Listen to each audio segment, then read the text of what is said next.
নমস্কার। আজকের এই অত্যন্ত গুরুত্বপূর্ণ লাইভে যা আপনাদের চমকে দেবে, আবার নতুন করে চমকে দেবে। চমকে যাওয়ার কি শেষ আছে? শেষ নেই। চমকে যাওয়ার শেষ নেই, চমকে দেওয়ারও শেষ নেই। প্রথমেই জানান যে আমার কণ্ঠস্বর আপনাদের কাছে পৌঁছচ্ছে কি না, সেটাই সবচেয়ে গুরুত্বপূর্ণ। আজকের বিষয় মূলত দুটি, তবে যেটি চমকদার বেশি, এবং অবশ্যই তথ্য ছাড়া তো চমকের গল্প আমি করি না, সেটি আগে রাখবো। অর্থাৎ ভ্যাকসিন কি LGBTQ এর সংখ্যা বাড়াচ্ছে, এই প্রশ্ন। আর ভ্যাকসিন মানে কিন্তু করোনা ভ্যাকসিন নয়। স্বাগত। দেবজিৎ চক্রবর্তী জানিয়েছেন, উনি শুনতে পাচ্ছেন। ব্যাপক অর্থে, ইন ব্রডার সেন্স, আসবো আলোচনায় LGBTQ এবং ভ্যাকসিন। পাশাপাশি আরেকটি বিষয় রেখেছি যে মানুষ ডাক্তারের প্রয়োজন ফুরোবে, এটা নিয়ে আগেই আমি বহু লিখেছি বা বলেছে। সেই জায়গা নেবে AI বা রোবোটিক্স, তার ক্ষেত্র প্রস্তুত শুরু হয়ে গেছে। এই অংশটা আমি শেষে রাখবো, কারণ ব্যাপারটা অনেকেই জানেন। একটু বিস্তারিত বলবো এই পর্যন্তই। কিন্তু এই বিষয়টি, যেটা LGBTQ এর সঙ্গে ভ্যাকসিনের যোগ নিয়ে যে প্রশ্ন উঠেছে, সেটি অত্যন্ত গুরুত্বপূর্ণ। আপনাদের কাছে, অনেকের কাছেই ব্যাপারটা একেবারেই অনালোকিত বিষয়, যা কোনো চর্চাতেই নেই, আমাদের দেশে তো নেই। তার আগে বলবো যে স্টল নাম্বার 148 বারবার করে বলছি, কারণ এরপরে যে নতুন লড়াই শুরু হচ্ছে আরেকটা ফ্রন্টে, সেটা হলো স্মার্ট মিটারের লড়াই, তার বিরুদ্ধে প্রতিরোধ। যদি লাগাতে চান, লাগানোর পরে অনুভব করতে চান, তাহলে আলাদা কথা, কিন্তু প্রথমেই যদি রুখে দিতে চান, কিভাবে রুখে দেবেন? ওটা তার অনলাইনে রুখে দেওয়া যাবে না, অফলাইনে লড়াইটা লড়তে হবে।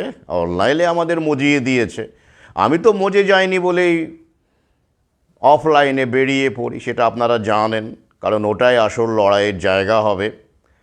148 স্টল নাম্বার, গেট নাম্বার 2 নম্বর গেট দিয়ে ঢুকেই দেখতে পাবেন অধম বসে আছে। আমি 29শে জানুয়ারি থেকে থাকবো, 28শে জানুয়ারি প্রথম দিন থাকবো না, প্রতিদিন থাকবো আপনাদের জন্য। দূর দূরান্ত থেকে মানুষ আসেন এই সময়।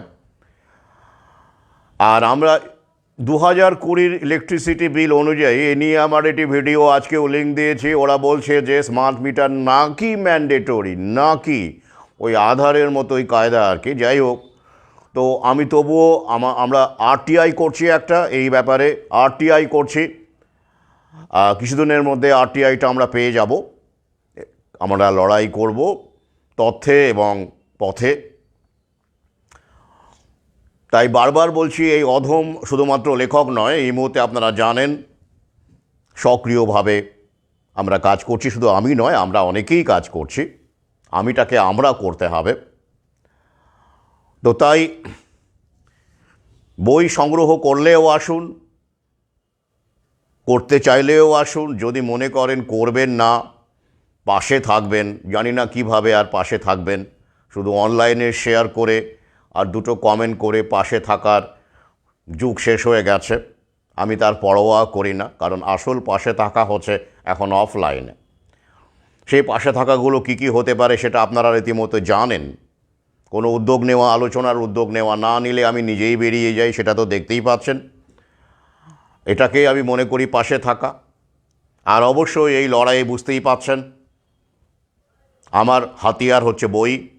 যারা বই সংগ্রহ করছেন, পড়ছেন বা পরে পড়বেন, বা আগামী প্রজন্মের জন্য বই সংগ্রহ করছেন, যেভাবেই করুন, সেটা কিন্তু আমার পাথেও। আমি বারবার করে বলি, সেটা আমার লড়াইয়ের পাথেও, গ্রামেগঞ্জে ছুটে যাওয়ার পাথেও। আপনারা যেভাবে পাশে আছেন, এখনও পর্যন্ত আছেন, এই উদ্বোধনের সময়ও অনেকেই বই সংগ্রহ করেছেন, করেছেন, অবশ্যই করেছেন। তাদের কাছে আমি কৃতজ্ঞ। এবং যারা বইমেলায় আমার বই সংগ্রহ করবেন, প্রিয়জনকে উপহার দেবেন, ছড়িয়ে দেবেন, তাদের কাছেও কৃতজ্ঞ। কারণ এটা আমার লড়াইয়ের রসদ যোগাবে, পরিষ্কার কথা খুব স্পষ্ট করে বলি। আর তবে হ্যাঁ, এই বইগুলো কি এমনি এমনি কিছুই নেই। যারা আমার লাইভ শোনেন, আমার লেখা পড়েন, অন্যান্য বই পড়েছেন, তারা জানেন এই বইগুলোতে কি থাকে। বটতলার লেখালেখি না, ভাবানোর রসদ দিই, যা আপনাদের মননকে শক্তিশালী করে, মনোবল বৃদ্ধি করে, লড়াইকে শক্তিশালী করে। জানিয়ে আসবেন, যদিও আমি থাকবো তবুও জানিয়ে এলে ভালো হয়। এখনও দেরি আছে, এখনও দেরি রয়েছে, তবুও আমি এখন থেকে আহ্বান রাখছি। কারণ অনেকে বলে যে স্যার আমি ভিডিওটা শুনতে পাইনি। সবাই তো সব ভিডিও দেখেন না, বা আমি পোস্ট বুঝিনি বা দেখিনি। তাই আমি কাল পরশু থেকেই ম্যারাথন প্রচার, বইমেলার বিভিন্ন রকম যে আমরা বানিয়েছি, আমার সহযোদ্ধায় ব্যানার বানিয়ে দিয়েছি, সেগুলো ছড়াতে থাকবো। তারপরেও যদি সোশ্যাল মিডিয়ায় বা ইউটিউবে পরে দেখা করে আমাকে বলেন, না তো স্যার আমি তো জানতাম না, না হলে বহু আগে আপনার সঙ্গে মুখোমুখি দেখা করতাম, এরম লোকও আছেন যারা ঠিক বিপদের সময়, সমস্যায় পড়লে, আরটিআই লাগলে যোগাযোগ করেন, আগে চুপচাপ থাকেন, রসদ সংগ্রহ করেন। ঠিক আছে, অন্যের ঘরে আগুন লেগেছে, আমার কি? যেই নিজের ঘরে আগুনটা লাগবে সমস্যায় পড়বেন, প্রত্যেকেই সমস্যায় পড়বেন কম বেশি, যদি না আপনি টপ মোস্ট বিলিয়নিয়ার না হয়ে থাকেন, বা যদি আপনি এখান থেকে সুবিধে ভোগ করতে না করে থাকেন এই সিস্টেম থেকে। কারণ এই একটা সিস্টেমে সবাই ক্ষতিগ্রস্ত হয় এমন নয়, কতিপয় মানুষ মুনাফাও লোটে, সেটা আমরা জানি। তবে আমি ওই যে বলেছি, বহুজন হিতায় বহুজন সুখায়, এই তত্ত্বে বিশ্বাস করে। আর আগুন লাগলে বাইরে বেরোতে হয়, ঘরের মধ্যে থাকলে হয় না। কেন বাইরে বেরোতে হয় বলুন তো? আগুনটা নেভাতে হয়। আর আপনি যদি বাইরে না বেরিয়ে আগুনটা নেভান, তাহলে আগুন আপনার ঘরে প্রবেশ করবে। তো আপনি বাইরে বেরোবেন না আগুন প্রবেশ করবে, তার অপেক্ষায় থাকবেন, সেটা আপনার সিদ্ধান্ত। অনেকেই বলছেন কমফোর্ট জোন থেকে বেরোতে পারি না, কমফোর্ট জোন থেকে বেরোতে পারি না। আর কমফোর্ট জোনের ঘনিয়ে এলো আপনাদের কমফোর্ট জোন। এই তো স্মার্ট মিটারটা যদি গুঁজে দিতে পারে, তারপর দেখবেন বাচ্চাদের হাতেও মোবাইল দিতে হবে। কখন কোন সময় আপনার মোবাইল শেষ হচ্ছে, ওই মানে সব সময় রেডি থাকতে হবে। এটা পণ্য, মানে একটা পরিষেবাটা পণ্য হয়ে গেল। এই নিয়ে আমার আলোচনা হচ্ছে। একটা সময় ছিল গরিব নিম্নবিত্ত মানুষ ইলেকট্রিক বিল দিতে পারছে না, অফিসে গিয়ে কথা বলল, বাবু একটু দেখুন না, আমি দুদিন পরে দিয়ে দেব, লাইনটা কাটবেন না। কথা শুনতো তারা, আমি জানি, এরকম বহু ঘটনার সাক্ষী আমি বহু গ্রামের মানুষের সাথে ইলেকট্রিসিটি অফিসে গেছি। তখন করোনা ছিল না, তখন আমি ফেসবুকে ছিলাম না, তখন আমি সোশ্যাল মিডিয়ায় ছিলাম না, কিন্তু কাজ তো থেমে থাকেনি। মানুষের মানসিকতা তো থেকে সে কাজ করে যাবে। তখন এটা ঘটেছে, লাইন কাটেনি তারা সময় দিয়েছে 2 মাস 3 মাস 6 মাস পর্যন্ত তারা সময় দিয়েছে, কাটেনি। কিন্তু এবার ফট করে কেটে যাবে, যেমন করে আপনার মোবাইলে রিচার্জ শেষ হতে না হতেই লাইন এক্সপায়ার কেটে দেয়। আর এক্ষেত্রে আপনার কোনো বক্তব্য থাকবে না। আপনার দেখা গেল আপনি 2000 টাকা রিচার্জ করেছেন, আপনার আশা যে 1 মাস যাবে, 15 দিনের মাথায় উড়িয়ে দিল, কি করবেন তখন? কার কাছে কমপ্লেন করবেন? ইমেল করবেন? ইমেল করবেন? কেউ থাকবে না ওখানে, তো সব টপ লেভেল থেকে কন্ট্রোল হবে, মিটার রিডিংয়ের লোক থাকবে না। স্মার্ট মিটার মানে কি? আসল ব্যাপার হলো মুনাফাবাজি। ওই যে 2-1 জন হুকিং টুকিং করে, সেটাকে আটকে কি? কারণ বেসরকারি মালিকের হাতে দিতে হবে তো, মানে তার আগে তো ভাড়াটিয়া উচ্ছেদ করে তারপর বাড়ি তুলে দিতে হয়, তাই তো? যেমন ওই যে বাগান যখন প্রমোটারের হাতে তুলে দিচ্ছেন, তখন মালি উচ্ছেদ করতে হয়। প্রথমে ওই গাছপালা উচ্ছেদ, এই যে চলে যাচ্ছে পড়ুয়ারা, শিক্ষকদেরও সময় ঘনিয়ে আসছে, বিভিন্নভাবে চেষ্টা হচ্ছে, আপনারা জানেন। তারা এখন খলনায়ক, তাদেরকে বানিয়ে দেওয়া হয়েছে। এটাই তো পলিসি। এইভাবে টোটাল স্মার্ট মিটারে যখন ওরা লাগিয়াতে পারবে একটা লেভেল পর্যন্ত, তখন ডাইরেক্ট বেসরকারি হাতে দিয়ে দেবে। এখন বেসরকারি তো নেবে না, অমুক জায়গায় হুকিং হয়, বাপ রে বাপ। তো এইগুলো এখন প্রশ্ন হচ্ছে যে হুকিংটাকে আমি সমর্থন করছি না। কটা মানুষ হুকিং করে? এতদিন দেশ চলেনি, এতদিন বিদ্যুৎ পরিষেবা আমরা ভোগ করিনি। আর আদানি আম্বানি যখন হাজার হাজার কোটি টাকা মারে, লক্ষ লক্ষ কোটি টাকা মারে, বিদেশে চলে যায়, অনেকে আবার ব্যাংকরাপ্ট ঘোষণা করে, নিজেকে দেউলিয়া ঘোষণা করে, আর তাদের যখন হাজার হাজার কোটি টাকা মুকুব করে দেওয়া হয় তখন ঠিকঠাক আইন চলে না। তা আইনটা কাদের জন্য? আইনটা কাদের জন্য? সাধারণের জন্য আইন নয়। আইনটা বড় লোকদের স্বার্থকে, পুঁজিপতিদের স্বার্থকে সুরক্ষিত করে। সেই আইন আমি মানি না। ল মাই ফুট। যদি এমন কোনো আইন থাকে যেটা সবার জন্য সমানভাবে প্রয়োগ করা হয় তাহলে সেটা আমি রেসপেক্ট করব।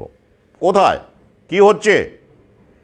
গরিব মানুষের বেলায় আইন, পলিউশন নর্ম দেখানো হচ্ছে, কয়লার উনুন জ্বালানো যাবে না, গাছ কাটা যাবে না, কিছু আপনি আপনার বাড়ির বাগানের গাছ কাটতে গেলে পারমিশন নিতে হবে। আর আদানি হাঁসদে অরণে লক্ষ লক্ষ, 4 লক্ষ 5 লক্ষ গাছ কেটে ফেলছে মাইনিংয়ের জন্য। This is environmental norms. হ্যাঁ, কাদের জন্য, কাদের স্বার্থে? আমি বারবার বলেছি না, টিকে থাকতে গেলে আপনাদের আগামীতে আইন ভাঙতে হবে, দুর্নীতির সাহায্য নিতে হবে বা দুর্নীতিরকে প্রশ্রয় দিতে হবে। আমি এই অর্থে বলেছি কারণ এই আইন আস্তে আস্তে ক্রমে ক্রমে গণতন্ত্রের যতটুকু নাম ও নিশান আছে সব উঠে যাবে, শেষ করে দেবে ওরা। যদি না আমরা এখন পর্যন্ত ওই যে আশায় আছি প্যান্ডেমিক ট্রিটি নাকি সাইন হবে না, তাতে কি যায় আসে? এই যে 2020-তে ওরা বলছে, আমি আরও দেখব, আরটিআইটা করা হচ্ছে, ম্যান্ডেটরি করা হয়েছে স্মার্ট মিটারকে। কি করে করতে পারলো? জার্মানিতে করতে পারেনি। ইউরোপে কি হচ্ছে? ওরা তো অনেক এগিয়ে থাকা মানুষ, ওখানে স্মার্ট মিটার কতটা লেগেছে, সেখানে কি অবস্থা, এই নিয়ে ভিন্ন একটি ভিডিও করব আমি। আজকে একটা লাইভে এত কিছু বলা যাবে না, অসম্ভব। কেন? জার্মানির মতো দেশে 2025-এ রোল আউট হলো না স্মার্ট মিটারের। ওরা আইন বানানোর চেষ্টা করছে, ব্যাপক প্রতিরোধ হচ্ছে। কেন হয়? ওরা কি অশিক্ষিত? জার্মানি কি অশিক্ষিত দেশ? আর আমরা আধুনিকতার বড়াই করছি, উই আর বোস্টিং মডার্ন। এই তথ্যগুলো ওরা জানায় না। এই সব দেশই এখন টার্গেট বাজার। আবার বলছি, কমফোর্ট জোন থেকে বেরিয়ে আসুন, পাশে থাকুন। এই লড়াইয়ের বিভিন্নভাবে পাশে থাকা যায়, নইলে কিন্তু যখন বিপদে একা পড়বেন, যোগাযোগ রাখবেন না সহযোদ্ধাদের সাথে, আমাদের সাথে। হঠাৎ করে নিজের সমস্যায় একটা মেসেজ করবেন আর আরটিআই দিয়ে রেহাই পেয়ে যাবেন? না না না, আর অধম কিন্তু আর যাবে না। যদি না ব্যক্তিগত সম্পর্ক, যোগাযোগ থাকে আমার সাথে, আগে থেকে কথা না থাকে। আমি কিন্তু পরিষ্কার করে বলে দিলাম, এতদিন গেছি, ছুটে গেছি, কিন্তু এখন আর যাব না। কারণ অনেক দিন হয়ে গেল তো, 2020 সাল থেকে চেঁচাচ্ছি আমি, 4-5 বছর হয়েই গেল, 4 বছর তো কমপ্লিট। এরপরেও যদি আপনারা ওই চুপচাপ থাকেন আর বিপদের সময় মেসেজ করে বলেন স্যার এই না। প্রথম আমি অবশ্যই সময় দিয়েছি মানুষকে, কারণ মানুষের বুঝতে তো সময় লাগবে। এরপরেও যদি না বোঝেন তাহলে আর কিছু করার নেই। আবার বলছি, আসুন একে অপরের সাথে পরিচিত হন, যেটা আমি মোড়ক উন্মোচন অনুষ্ঠানে কেন করেছিলাম। অনেকেই অনেকের সঙ্গে পরিচিত হয়েছেন, যাদেরকে শুধু ফেসবুকে তারা এতদিন দেখেছেন, একে অপরের নাম্বার নিয়েছেন, পরস্পরের সঙ্গে সংযোগ করেছেন। এই সংযোগটা অত্যন্ত জরুরি। আধুনিকতা নয়, শোষণের জন্য, কন্ট্রোলের জন্য, মানবিকতাকে ধ্বংস করার জন্য, এবং ওই মিটার রিডিংয়ের লোক থেকে শুরু করে পুরো ফাঁকা করে দেবে ওরা। বিপদটা বুঝতে পারছেন না, মাঝরাতে চলে যাবে হঠাৎ করে। আপনি 2000 টাকা ভরেছেন, দেখা যাচ্ছে হিসেব মতো আপনার 1000 টাকা হওয়ার কথা ছিল। কেন মোবাইলের ক্ষেত্রে হয় না? হয়নি। কত অভিযোগ জানান, সেখানে নয় কাস্টমার কেয়ার এক্সিকিউটিভ বসে থাকে সবসময় কি পান না। অনেকে পোর্ট করে চলে যান বাধ্য হয়ে, এমন অবস্থা হয়। তো এখানে আপনি কোথায় পোর্ট করবেন? হ্যাঁ, পোর্ট করতে পারবেন? অপশন আছে? Do have option? নেই। তাই হয় কেরোসিনের দামটা ওরা কোথায় নিয়ে গেছে জানেন তো? কেন? হয়, আমি তো লণ্ঠন রেডি রেখেছি, আমি তৈরি আছি লড়াই করব বলে। আমি যা বলি সেটা করি। সাধারণ মানুষকে অপশন দিতে হবে, ওই বারবার মোবাইল রিচার্জ করে যেতে হবে আপনাকে, ওই ওই আম্বারেদের পয়সা দিতে হবে। আপনি যদি মনে করেন 1 মাস মোবাইল রিচার্জ করবেন না, কিন্তু পারবেন সেটা? পারবেন না। আপনাকে এবার করতেই হবে। হয় আপডেট করতে হবে, আধার আপডেট করতে হবে, নয় ওটিপি, নয় তমুক, নয় তমুক, এই যে আবার ইলেকট্রিসিটি। আপনাকে তো ইন্টারনেট সবসময় রাখতে হবে। কি করবেন তখন? অর্থাৎ এটাকে আপনার রেকর্ডিং এক্সপেন্ডিচার হিসেবে ওরা চালিয়ে দিল, দিতে ওরা বদ্ধপরিকর। আর এই অধম, যতদিন মানুষের কাজে লাগছি বলে মনে করছি, আমি দেবতাদের জন্য লিখি না, মানুষের জন্য লিখি। দুর্বোধ্য কবিতা, দুর্বোধ্য সব গদ্য, এক্সপেরিমেন্টাল, ও সব আমি বহু আগে লিখেছি, এখনও লিখতে পারি। আহা, অ্যাস্থেটিসিজম, ও দেবতারা পড়ুক, আমি মানুষের জন্য লিখি, মানুষের জন্য পথে নামি। যতদিন আমার মনে হচ্ছে এটা করব, নইলে আমার এসব ইন্টারনেট স্মার্টফোনে কোনো মোহ নেই, কোনো মোহ নেই। আপনারা পাশে আছেন, লড়াই করছি, এগোচ্ছি বলে মনে হচ্ছে, তাই আছি। যাই হোক, এবার প্রসঙ্গে আসি। আজকের টপিক LGBTQ এবং ভ্যাকসিন। কি যোগাযোগ আছে? বাড়ছে কি? প্রথমে আমরা দেখে নিই LGBTQ ব্যাপারটা কি, সেটা অনেকেই জানেন, এই নিয়ে আমার ভিন্ন ভিডিও আছে। এল মানে লেসবিয়ান, মানে নারীর প্রতি নারীর দৈহিক আকর্ষণ, মূলত দৈহিক, মানসিক, মন ছাড়া তো দেহ আকর্ষণ করে না, মস্তিষ্কর ব্যাপার এখানে রয়েছে অবশ্যই, সেটা হচ্ছে লেসবিয়ান। আচ্ছা, গ্রিসের একটি দ্বীপ আছে লেসবস, সেইখান থেকেই লেসবিয়ান শব্দটি এসেছে। গে হচ্ছে আদি, মানে হচ্ছে আনন্দিত। আই এম গে মানে আদি, মানে হচ্ছে আমি আনন্দিত, মানে আই এম গ্ল্যাড। দেখবেন পুরনো কবিতাতে বা শেক্সপিয়ার, শেলি থেকে শুরু করে ওয়ারশওয়ার্থের কবিতাতে, এগুলোতে লেখাতে গে শব্দটি ওই অর্থেই ব্যবহৃত হয়েছে। এখন গে মানে হচ্ছে পুরুষের প্রতি পুরুষের দৈহিক আকর্ষণ, যৌন আকর্ষণ। কি আনন্দ না? আনন্দিত, হ্যাঁ, ব্যাপক আনন্দিত আর কি। গেয়ের যা মানে দাঁড়িয়েছে, একসময় শুধু আনন্দিত ছিল, এখন যা মনে হয় ডাবল আনন্দিত। যাই হোক, হতেই পারে, অসুবিধে নেই। আচ্ছা, সবে দৃষ্টিভঙ্গির ব্যাপার। আচ্ছা, অর্থাৎ লেসবিয়ান এবং গেকে এক কথায় আমরা বলতে পারি হোমোসেক্সুয়াল, মানে মানে সমের প্রতি, বিপরীত লিঙ্গ নয়, সমের প্রতি আকর্ষণ, সমজাতীয় লিঙ্গের প্রতি আকর্ষণ। বেশ।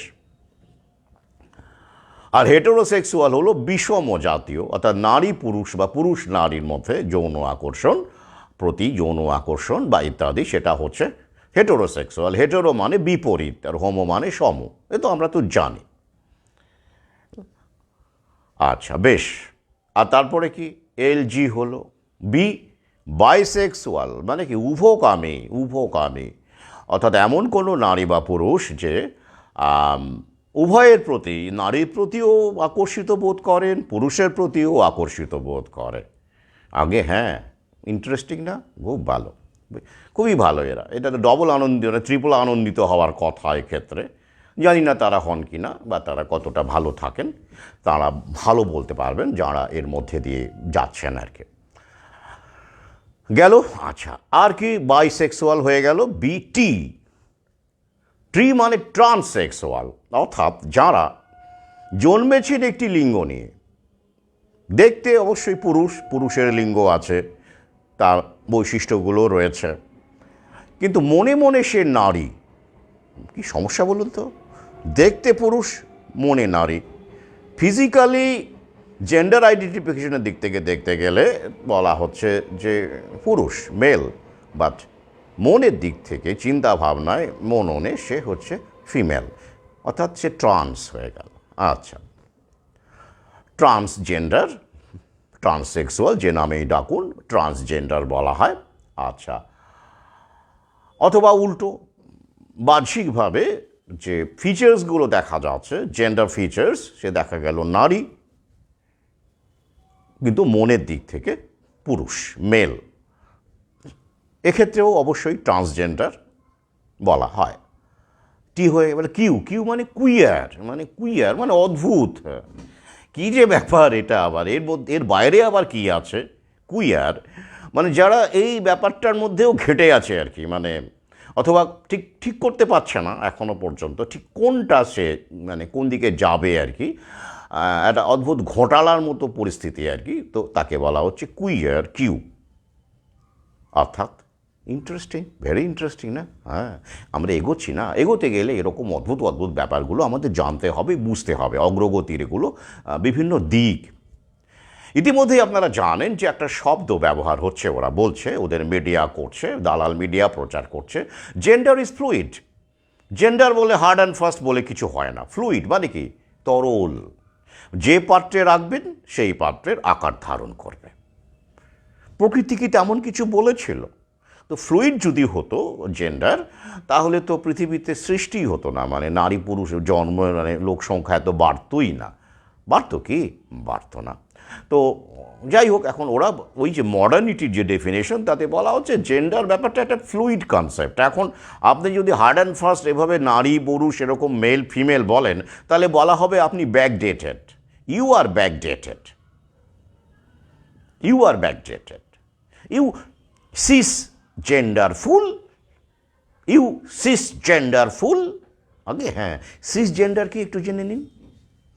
সিস জেন্ডার হচ্ছে সিআইএস, সিস শব্দটিও ল্যাটিন প্রেফিক্স, যার অর্থ হচ্ছে আপনি পাশে আছেন। কিসের পাশে? জেন্ডার, মানে যে জেন্ডার নিয়ে আপনি জন্মেছেন সেটাই আপনার জেন্ডার। অর্থাৎ ধরেন আপনি পুরুষ হয়ে জন্মেছেন, আপনার মধ্যে পুরুষের সমস্ত লিঙ্গগত বৈশিষ্ট্য বিদ্যমান আছে, এবং মনের দিক থেকেও আপনি পুরুষ, কোনো দ্বন্দ্ব নেই, সংঘাত নেই। তাহলে আপনি কি? Cis gender. এটা খুব ব্যাকডেটেড, জানেন তো? তাই বলবে oh you cis gender fool, এরকম একটা ডিভিশন তৈরি হয়ে গেছে। অথবা আপনি নারী হয়ে জন্মেছেন, ফিজিক্যালি লিঙ্গগত আপনার নারীর সমস্ত বৈশিষ্ট্যই রয়েছে, এবং মনে মনে আপনি নিজেকে নারী ভাবেন, পুরুষ ভাবেন না। অর্থাৎ দুটোতে কোনো সমস্যা নেই, তাই তখনও আপনি সিস জেন্ডার।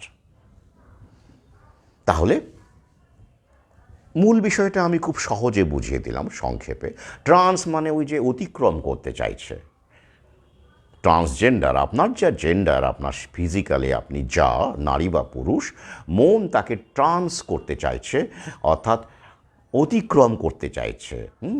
যেমন ট্রান্স সাইবেরিয়ান রেলওয়ে, আপনারা তো জানেন, ওইখান থেকেই ট্রান্স।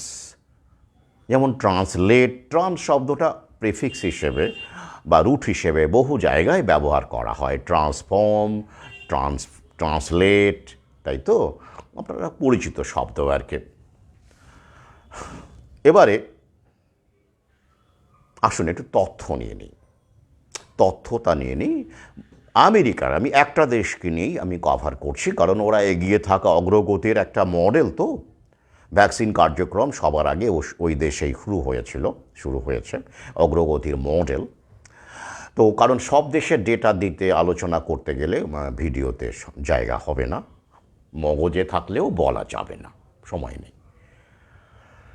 তো এবার দেখুন, হ্যাঁ পিনাকি তিওয়ারি, এরকম অনেক শব্দ আছে। এবার কি দেখে নিই, তথ্য দেখে নিই। প্রথমেই বলি যে আমি লিঙ্ক দিয়ে দেব, খবর কি বলছে, ওদের যে স্টাডি সমীক্ষা কি বলছে, যে LGBTQ এর সংখ্যা, কমিউনিটিটা বাড়ছে, ক্রমাগতভাবে বাড়ছে।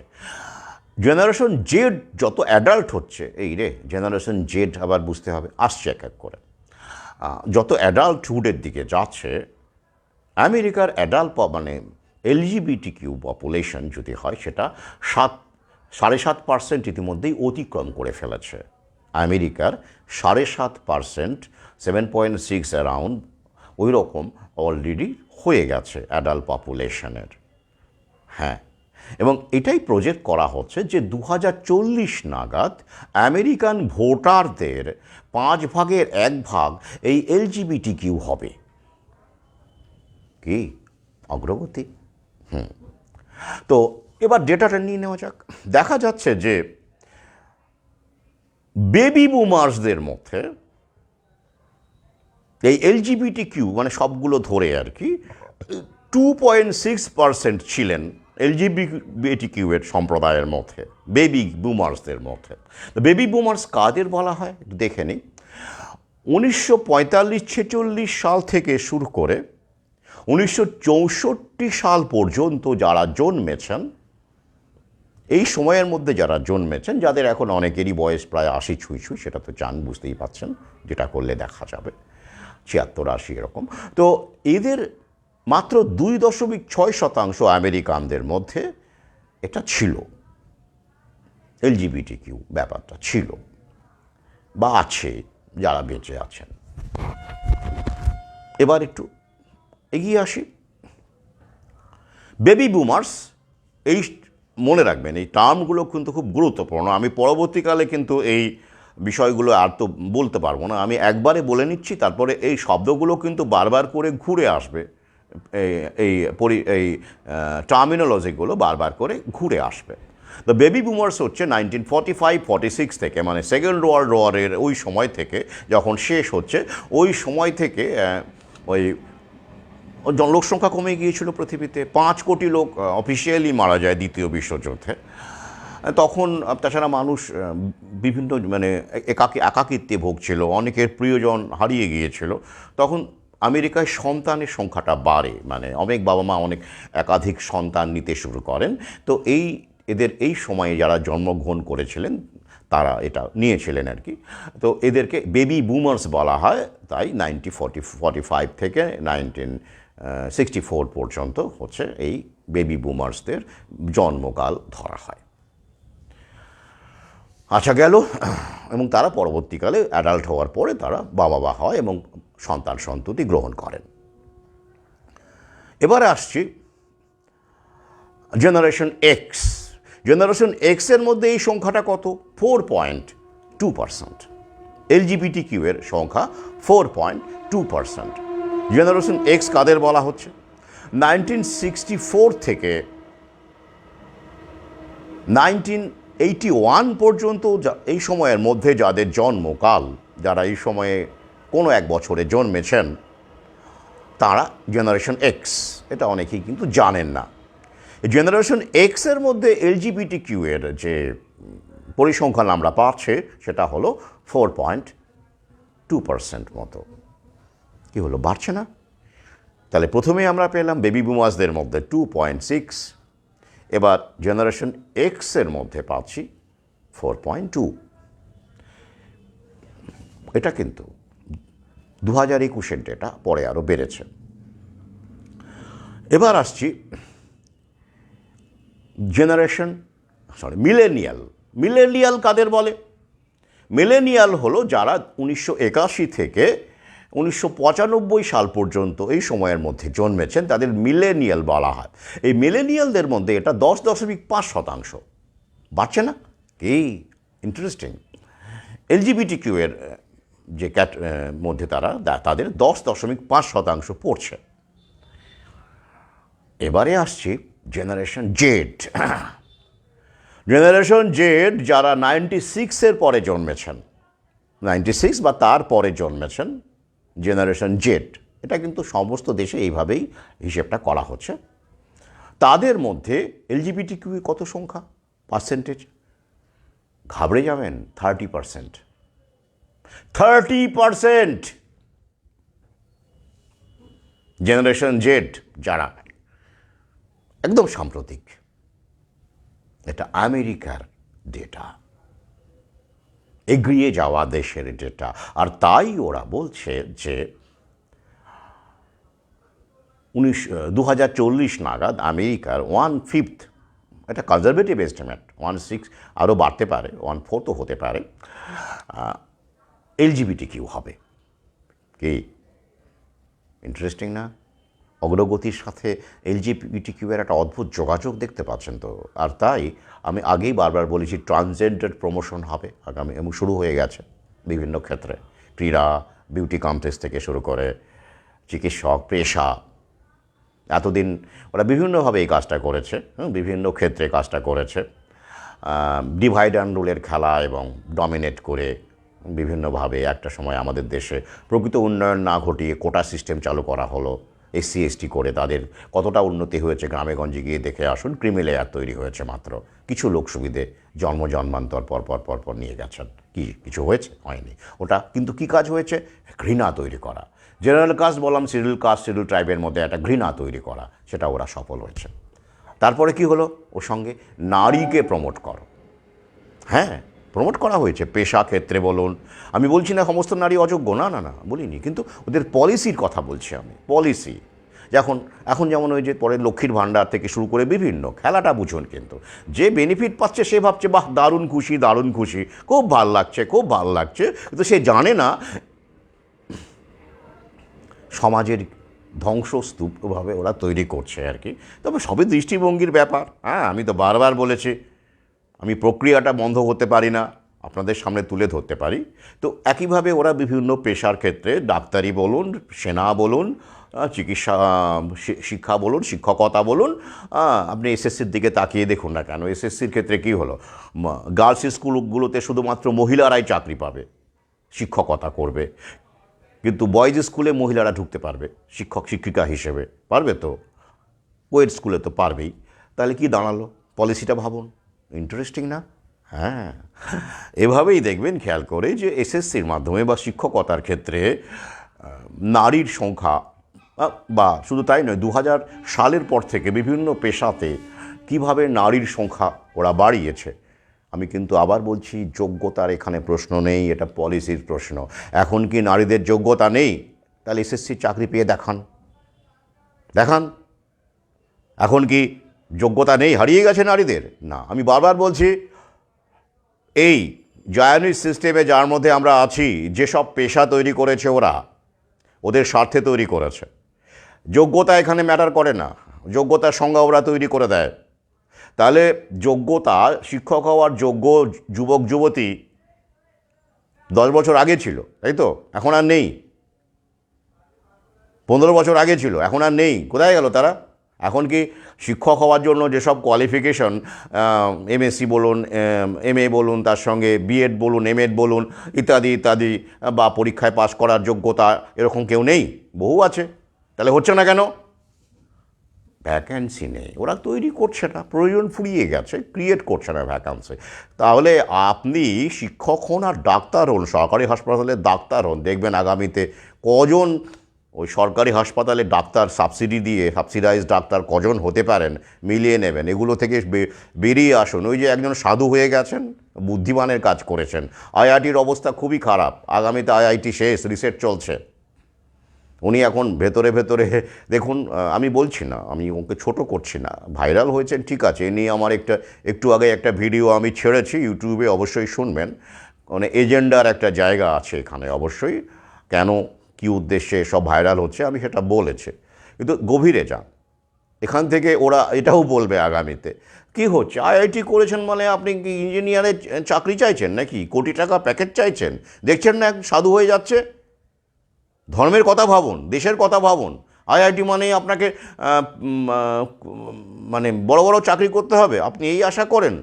আইআইটি করে সাধু হতে পারেন, এমবিবিএস করে সাধু হতে পারেন, এমডি করে সাধু হতে পারেন। কত ভালো কাজ, কত মহৎ কাজ, দেশের জন্য ভাবছেন, ধর্মের জন্য ভাবছেন, সব সময়। হ্যাঁ, আইআইটি করে আবার চাকরি করে যান, সাধু হয়ে যান। হ্যাঁ, এগুলো পাশাপাশি ক্ষেত্রেও তৈরি হচ্ছে, পাশাপাশি এটাই বাস্তবতা। কত মহাজ্ঞানী মানুষ ভোগ ঐশ্বর্য ছেড়ে বুদ্ধ হলেন, তাই তো? বুদ্ধ হলেন, রাজ পরিবারের রাজকুমার। এগুলো ঘটনা ঘটেনি, এই প্রথম কেউ দারুণ শিক্ষিত লোক সাধু হলো। এর আগে না, ডিগ্রিধারী শিক্ষিত আর কি। উনি আবার এমন সায়েন্সটা বুঝেছেন, সায়েন্স আর অধ্যাত্মবাদটা খুব ভালো বুঝে গেছেন। কোনো এই ব্যাপারে আমি আগেই বলেছি, কোনো বিরোধ নেই। এ নিয়ে আমার ভিন্ন ভিডিও রয়েছে, কোনো বিরোধ নেই বিজ্ঞানের সাথে অধ্যাত্মবাদের বা দর্শনের। কিন্তু উনি ভ্যাকসিনটা বুঝলেন না, ওটা নিয়ে কিছু বলবেন না। হ্যাঁ, সাইড এফেক্ট নিয়ে কত মানুষের কত কিছু হচ্ছে ওগুলো বলবেন না, যেটা বললে দালালি করা যায় আর কি সেগুলো বলবেন আর কি। হ্যাঁ, যাই হোক, এরকম বহু মিশনের মহারাজকে আমরা দেখেছি, বহু মহারাজের সঙ্গে আমার আড্ডা হয়েছে, ওপেন ডিসকাশন হয়েছে, তারা বোঝেন ব্যাপারটা, কিন্তু ওটা বলা যাবে না, ফান্ডিং বন্ধ হয়ে যাবে তো। তাই ওইগুলো বাদ দিয়ে জ্ঞান কপচাও। ব্রহ্ম সত্য, জগৎ মিথ্যা, বেশ, কিন্তু গাড়ি বাড়ি মিথ্যা নয়, প্রতিবাদটা মিথ্যা, ওটা করা যাবে না। গাড়ি বাড়ি মিথ্যে, জগতের মধ্যে গাড়ি বাড়িও পড়ছে, প্রতিবাদও পড়ছে, তাই না? আপনি যখন পৃথিবীতে আছেন, জগতে আছেন, প্রতিবাদটা করেই তো আপনাকে বাঁচতে হবে, নাহলে তো গুঁজে দেবে, কিন্তু সেটা করা যাবে না। তাহলে জগৎ মিথ্যা, কিন্তু জগতের কোনগুলো ভালো? গাড়ি ভালো, বাড়ি ভালো, নারী ভালো, ভোগ ভালো, এসি ভালো, সব, স্মার্টফোন ভালো।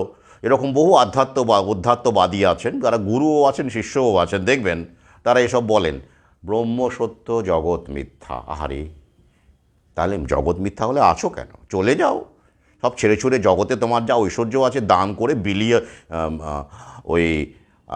বিলিয়ে দিয়ে সমাধি গ্রহণ করো, মিটে যায় ঝামেলা।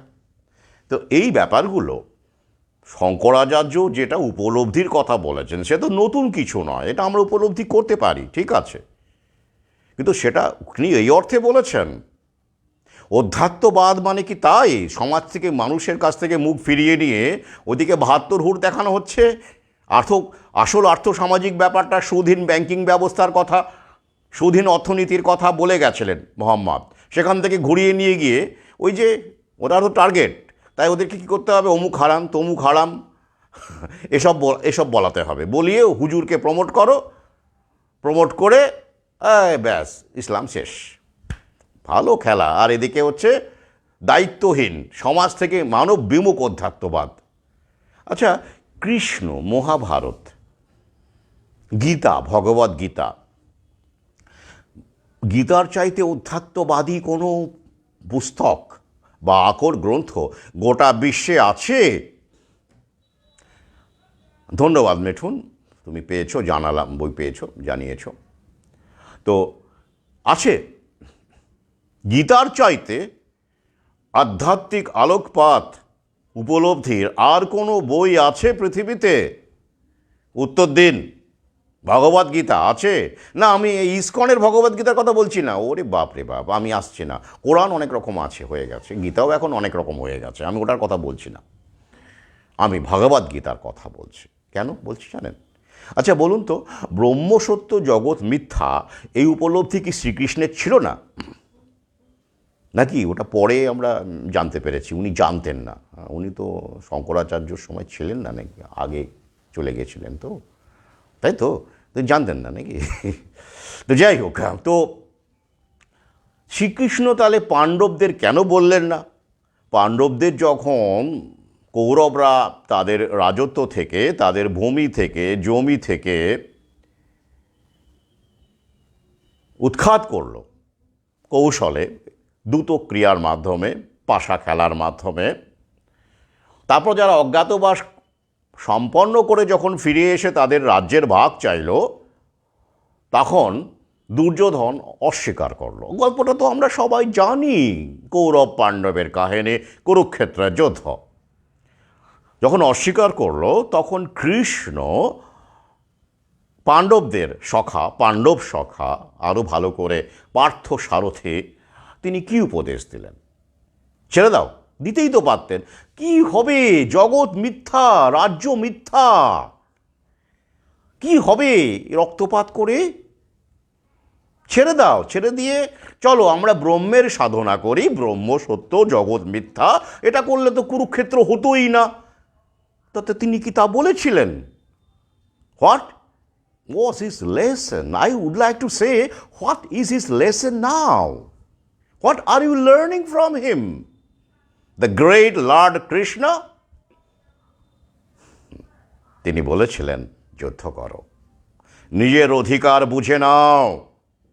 উনি ব্রহ্মের ওই জগৎ মিথ্যা বলে পাণ্ডবদেরকে ডাইভার্ট করেননি, কিন্তু এখন বহু গুরু ডাইভার্ট করছেন, নিজেদের আখের গোছাচ্ছেন। ফান্ডেড গুরুরা মূল কর্তব্য থেকে মানুষকে, মানুষের জন্য, মানুষের কাছ থেকে সরিয়ে নেওয়া হচ্ছে।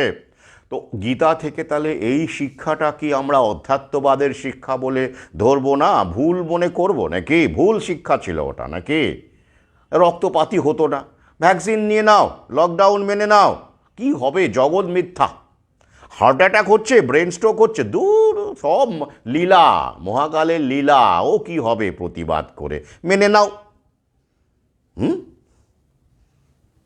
শিক্ষাটা কি ভগবদ গীতা বলে যা বোঝেন বলে যারা দাবি করেন এবং আধ্যাত্মিকতার মার্গে এরকম নিষ্ক্রিয় আধ্যাত্মিকতার প্রচার করেন আর নিজেদেরকে গুরু বলে প্রমাণ করতে চান জনমানসে, আসুন মুখোমুখি বসি।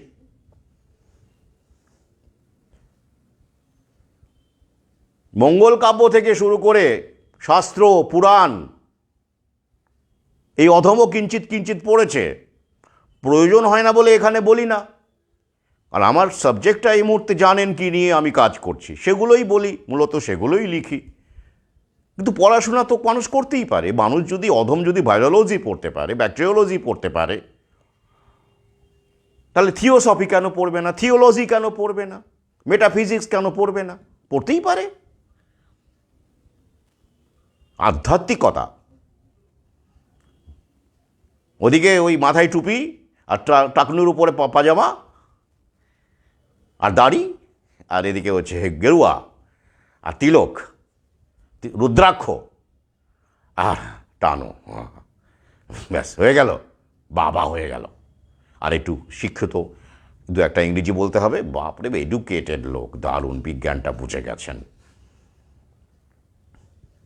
বহু ইনকাম। এই অধম যদি মনে করতো না একটুখানি ওই দিকে যাবে, ওই অ্যাঙ্গেলে যাবে, ধম্মকম্ম বুঝিয়ে, গেরুয়া টেরুয়া পরে, তিলক ফিলক কেটে বহু ইনকাম করতে পারত, বহু করতে পারত। শুধু আর ইংরেজির পড়াশোনা, একাডেমিক্সের কথা বাদই দিলাম। যাই হোক, প্রসঙ্গে আসি, কিছু মনে করবে না, একটু ডাইভার্ট হয়ে গেলাম। আসলে ক্ষোভ থাকে তো, ওই যে আমি জগৎটাকে মিথ্যে বলে মনে করি না। বিবেকানন্দও মিথ্যে মনে করেননি, তাই তিনি বলেছেন গীতা না খেলে এখন ফুটবল খেলো। আমি ভিডিওতে বলেছি কেন বলেছিলেন। হ্যাঁ, জগৎ মিথ্যে মনে করলে উনি বলতেন? আর বিবেকানন্দ আধ্যাত্মিক ছিলেন না? হ্যাঁ, ওই জন্যই ইসকনের সাঙ্গপাঙ্গরা, চালাচামুন্ডারা বিবেকানন্দের ওপর খ্যাপা। ওই লোকটা লড়াইয়ের কথা বলেছিল, তাই তো? ওঠো, জাগো, নিজের প্রাপ্য বুঝিয়ে লও। কি মানে কি? ব্রহ্ম সত্য, জগৎ মিথ্যা? না, সমস্যাটা এখানে। বড় ভয় পায় ওরা লোকটাকে। এখনও তো লোকটা বেঁচে আছে, মানে তার লেখায়, তার বক্তব্যে তো বেঁচে আছে না লোকটা। আমরা তো বাঁচিয়ে রেখেছি, আমি তো বাঁচিয়ে রাখবো। আগের দিন ভিডিওতে বলেছি তার এই মিসআন্ডারস্ট্যান্ডিং যে কথাগুলো বামেরা, মার্ক্সবাদীরা প্রচার করে, বিকৃত করে প্রচার করে, কোন অবস্থাতে দাঁড়িয়ে তিনি কথাগুলো বলেছিলেন, উই হ্যাভ টু রিয়ালাইজ। যাই হোক, তাহলে আমেরিকায় LGBTQ বাড়ছে, এটা কোনো সন্দেহ নেই। আসুন আবার একটা খবর পড়ি, এই লিঙ্কটা আমি দিয়ে দেবো। কেন খবরটা পড়ছি? এই কারণে যে অনেকেই আমার ভিডিও দেখছেন, এখন সাম্প্রতিককালে দেখছেন, তো তাদের জন্য যাতে করে তাঁরা অন্তত একটু খুঁজে রিসার্চ করা শুরু করেন। হ্যাঁ, আমি তো লিঙ্ক দিয়ে দিই, কিন্তু আমি চাই যারা নতুন আসছেন, নতুন জয়েন করছেন আমার ভিডিওতে বা আমার পোস্টে আসছেন, তারা অন্তত নিজেরা যাতে করে এই লিঙ্কগুলো খুঁজে একটুখানি দেখেন। তো তাদের এনকারেজ করার জন্যই এটা পড়ছি আমি মূলত। এটার টাইটেল কি? টাইটেল হচ্ছে the number of US adults who identify as LGBTQ doubled in 12 years, new poll shows. কি দাঁড়ালো? আমেরিকানদের মধ্যে সাবালক যারা নিজেদেরকে এই LGBTQ এর মধ্যে মনে করেন, ফেলেন, তাদের সংখ্যা বিগত 10-12 বছরে দ্বিগুণ হয়ে গেছে। তাদের সংখ্যা বিগত 12 বছরে দ্বিগুণ হয়ে গেছে। এটা হলো হাইলাইট। এটা সার্ভে করা হয়েছে, একটা প্রতিষ্ঠিত সংস্থা সার্ভে করেছে, লিঙ্ক দিয়ে দেবো, দেখে নেবেন। সেখানকার আমি কিছু জায়গা পড়ছি। এটা গ্যালাপ বলে একটা সংস্থা, ওদের দেখবেন অনেক পোল থাকে, ওরা করে আর কি।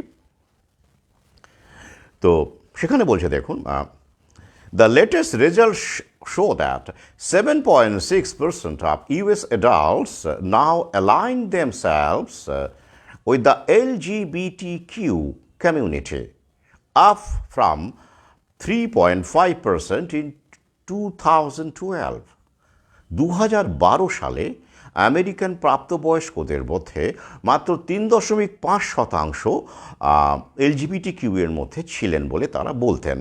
সেটা এখন দাঁড়িয়েছে 7.6, যেটাটা আমি আগে বলেছি। When Gallup started collecting this data, মানে এই 2023-24, compare that to 4 years ago when the figure was 5.6. দেখুন একটু একটু করে বাড়ছে। 2012-তে ছিল 3.5, 2016-তে 4 years ago, মানে 2020-তে হলো সেটা 5.6, আর বর্তমানে সেটা 7.6 বাড়ছে। এটা হোল অ্যাডাল্টস পপুলেশনের কথা বলা হচ্ছে, সাবালক যারা 18 বছর অতিক্রান্ত করেছেন এই রকম মানুষের বর্তমানে 7.6% হলো LGBT Q.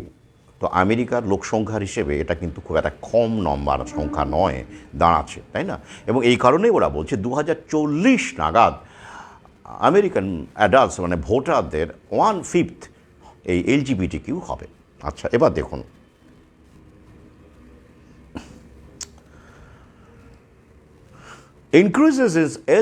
increases in LGBTQ identification in recent years have occurred as members of Generation Z and the millennial generation have entered adulthood, according to the study. আমি জেনারেশন জেড আগেই বলেছি, 96-এর পরে যারা জন্মেছেন, এবং মিলেনিয়াল তাদের কথাও বলেছি যারা 1981 থেকে 95 পর্যন্ত জন্মেছেন। এরা যখন অ্যাডাল্টহুডে প্রবেশ করছে, অ্যাডাল্ট পপুলেশনের কথা বলা হচ্ছে যে পার্সেন্টেজ 7.6 বর্তমানে, এরা যখন অ্যাডাল্ট হচ্ছে এই সংখ্যাটা, অ্যাভারেজ অ্যাডাল্টের যে এলজিবিটি কিউ অ্যাডাল্ট তার সংখ্যাটা বাড়ছে। বোঝার চেষ্টা করুন, খেয়াল করুন, এরা যখন অ্যাডাল্ট হচ্ছে। বেশ,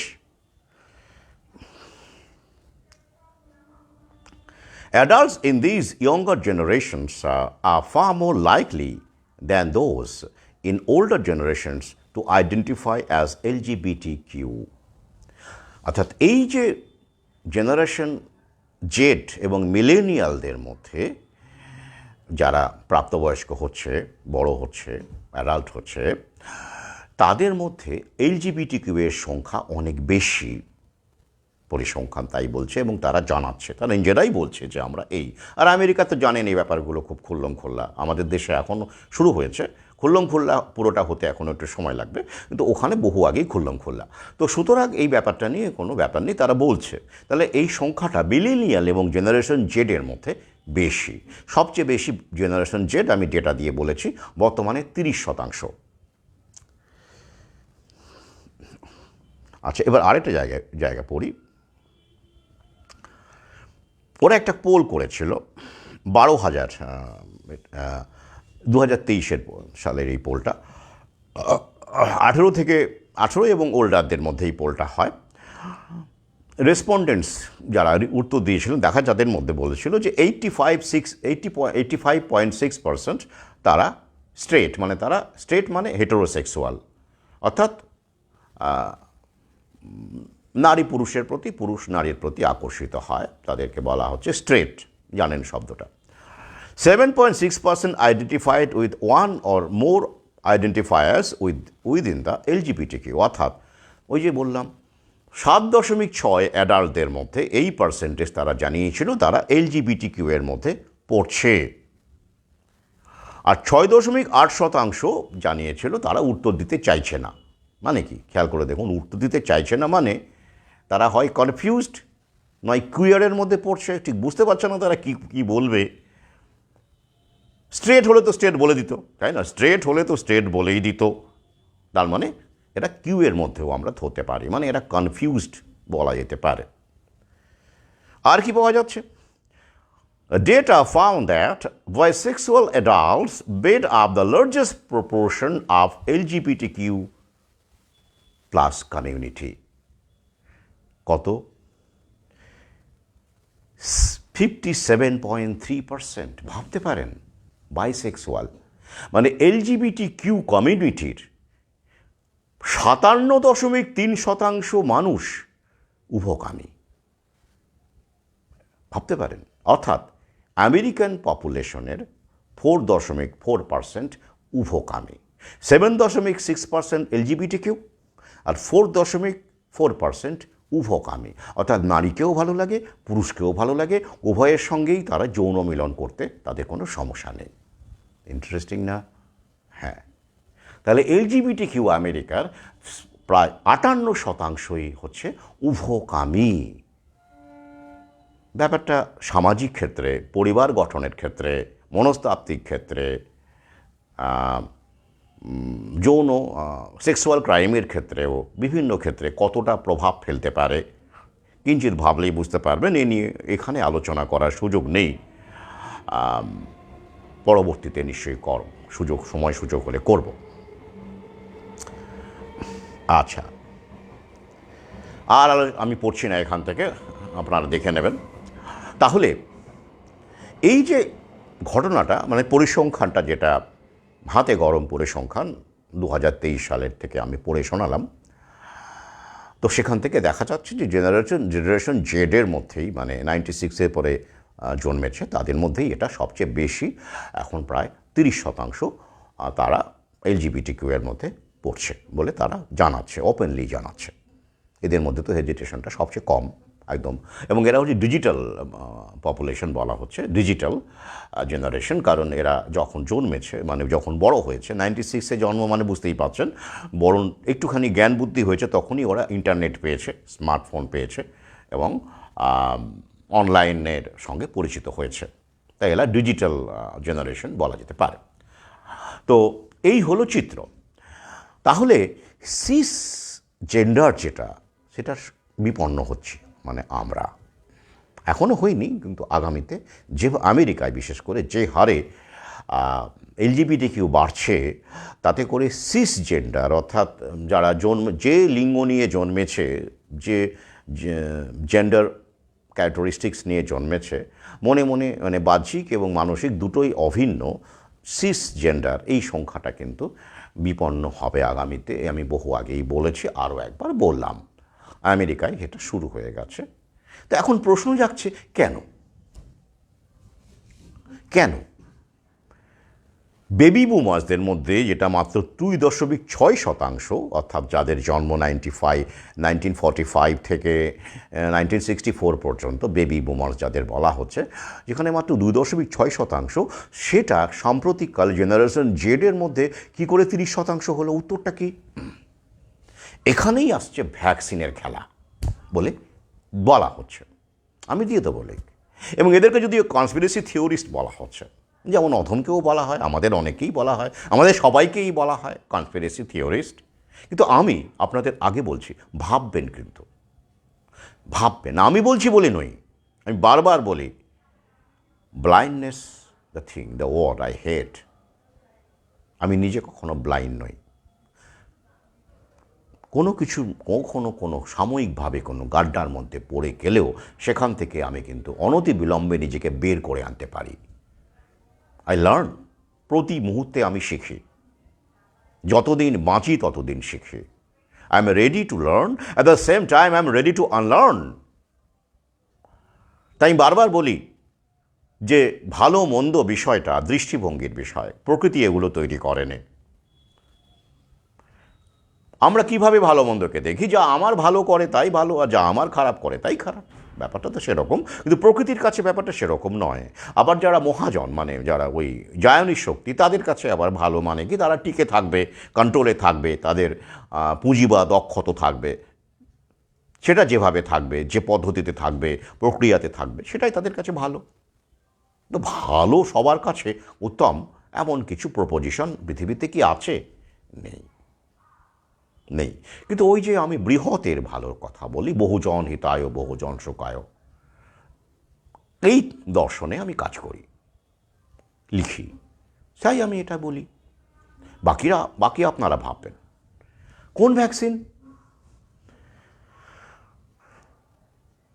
কোন ভ্যাকসিন? Corona vaccine? না না না না, করোনা ভ্যাকসিন তো এই তো এলো।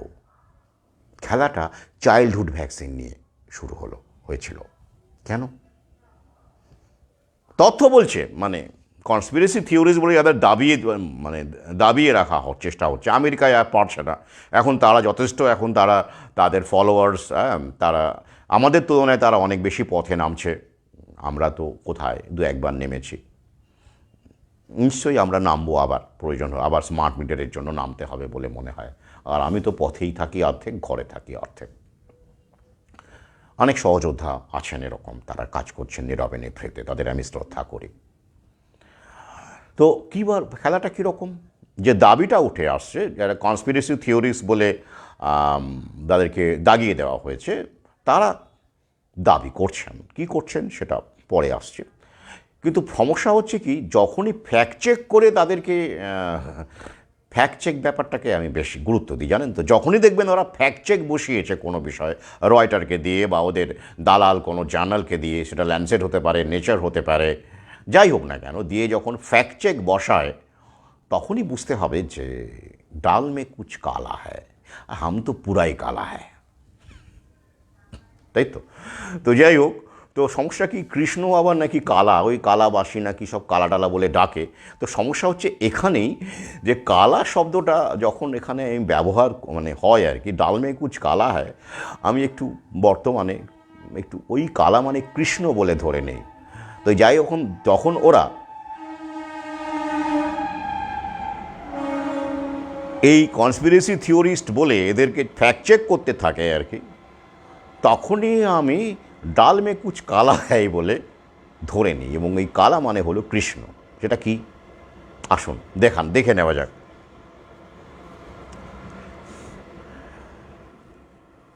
আচ্ছা, আমরা জানি ভ্যাকসিনের, দেখবেন উপাদান হিসেবে দ্বিতীয় খণ্ডে আমি উল্লেখ করেছি, কমন উপাদান সেটা ভ্যাকসিনের, বিগত 50 বছর ধরে এই উপাদানটা ব্যবহার হয়, FBS, fetal bovine serum. Fetal bovine serum, এই নিয়ে আমার ভিন্ন ভিডিও আছে, আগের চ্যানেলে ছিল, এই চ্যানেলে আছে কিনা আমি জানি না। একটা বাছুরকে জন্ম নেয়নি এখনও কোনো বাছুর, যেটা অজন্মা বাছুর আর কি, সেটাকে বের করে আনা হয় উঁপ থেকে আর কি, গরুর গাভীর গর্ভাশয় থেকে বের করে আনা হয়, এনে তার হার্ট থেকে রক্ত নেওয়া হয়, সিরিঞ্জ থেকে, সিরাম বলা হচ্ছে, রক্ত নিয়ে ওটা ভ্যাকসিনের যে সেল কালচার হয় আর কি, এই শুধুমাত্র ভ্যাকসিন নয়, এই সেল কালচারের ক্ষেত্রে ওটা কাজে লাগে। এটাকে বলা হচ্ছে FBS, ফিটাল বোভাইন সেরাম, বোভাইন সেরাম, কাউ থেকে অ্যাডজেক্টিভ বোভাইন, যেটা ড্রাগ ডেভেলপমেন্টের ক্ষেত্রে খুব কাজে লাগে, কার্যকরী, কারণ এটা হচ্ছে সেল পলিফারেশন থেকে শুরু করে সেল কালচার অনেক দিন বাঁচে, নাইট্রোজেনেও রেখে দেওয়া যায়, বিভিন্ন রকম কারণ আছে বলে FBS ব্যবহার করা হচ্ছে। এতে করে বাছুরটিও মারা যায়, আপনারা জানেন যে, এবং গরুটিও মারা যায়।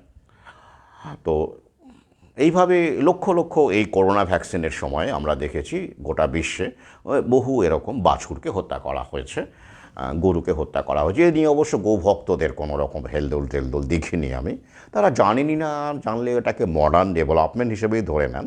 কিন্তু মুসলমান গরু টরু খেলে তাদের আবার সমস্যা আছে আর কি, ব্যাপক সমস্যা, তখন বা তারা মানবদ্রোহী হয়ে ওঠেন আর কি। এখন সমস্যাটা কি বলুন তো, ওই পক্ষ তাই, ওই পক্ষ আবার হারাম অমুক তমুক, হ্যাঁ, ওই নিয়ে পড়ে থাকে।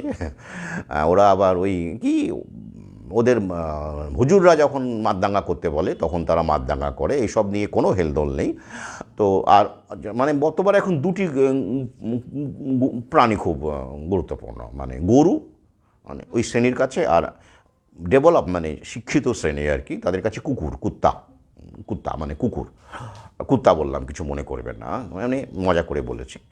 কুকুর মানে কুকুরের গায়ে কিছু হলে, কুকুরের আঁচড় হলে লাগলে বা কুকুরকে কেউ কিছু বললে, কুকুরকে মেরে ফেললে তো কথাই নেই, দারুণভাবে মানে মানবিকতার একটা মানে ঝড় আসলে পড়ে, তারা প্রতিবাদে সামিল হন। এরা বেশিরভাগই কোন গোত্রের মধ্যে পড়ে, মোটামুটি মার্ক্সবাদী, একটু লিবারাল, ভ্যাকসিন নেওয়া মানে ভ্যাকসিন খোর বলি আর কি, একদম ডেভেলপমেন্ট ওই ফার্মা কোম্পানির আর কি বাঁধা কাস্টমার, মানে এরা এই ক্যাটাগরির মধ্যে পড়ে। মানে কুকুরের কিছু হলে তারা মানে কেঁদে ভাসান। আর একটা কি গরু, ভ্যাকসিনের জন্য গরু হত্যা, বাছুর হত্যা হলে আর কি, আনবর্ন কাফ, জন্মায়নি এমন বাছুর, পুরো হার্ট থেকে সিরিজ দিয়ে টেনে নেওয়া হয় রক্তটা, তো তখন তাদের নেই। কিন্তু গরুতে কেউ কিছু গরু খেলে বা কারো ফ্রিজে গরুর মাংস পাওয়া গেছে বা কাউকে গরুর মাংস সহ ধরা পড়েছে, বাপ রে বাপ, কী প্রেম কী প্রেম।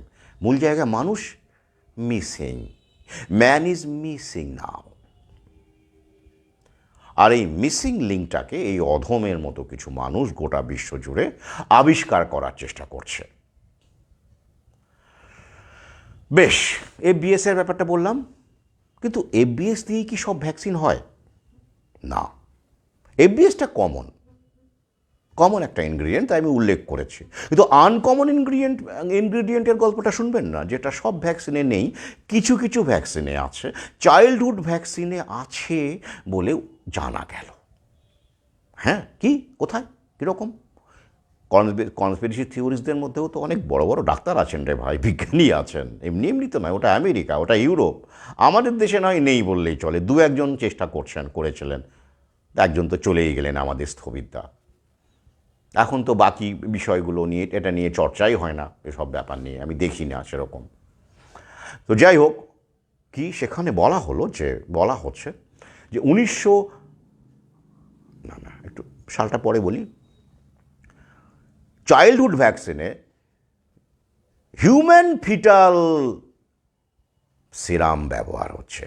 হ্যাঁ, বাছুরের নয়, মানুষের গর্ভস্থ অ্যাবর্টেড ভ্রূণ, গর্ভপাত করা মানব শিশু, তার থেকে নেওয়া হচ্ছে ফিটাল সিরাম। হ্যাঁ, তা দিয়ে তৈরি হচ্ছে শিশুদের ভ্যাকসিন। কি চমকে উঠলেন তো? হ্যাঁ,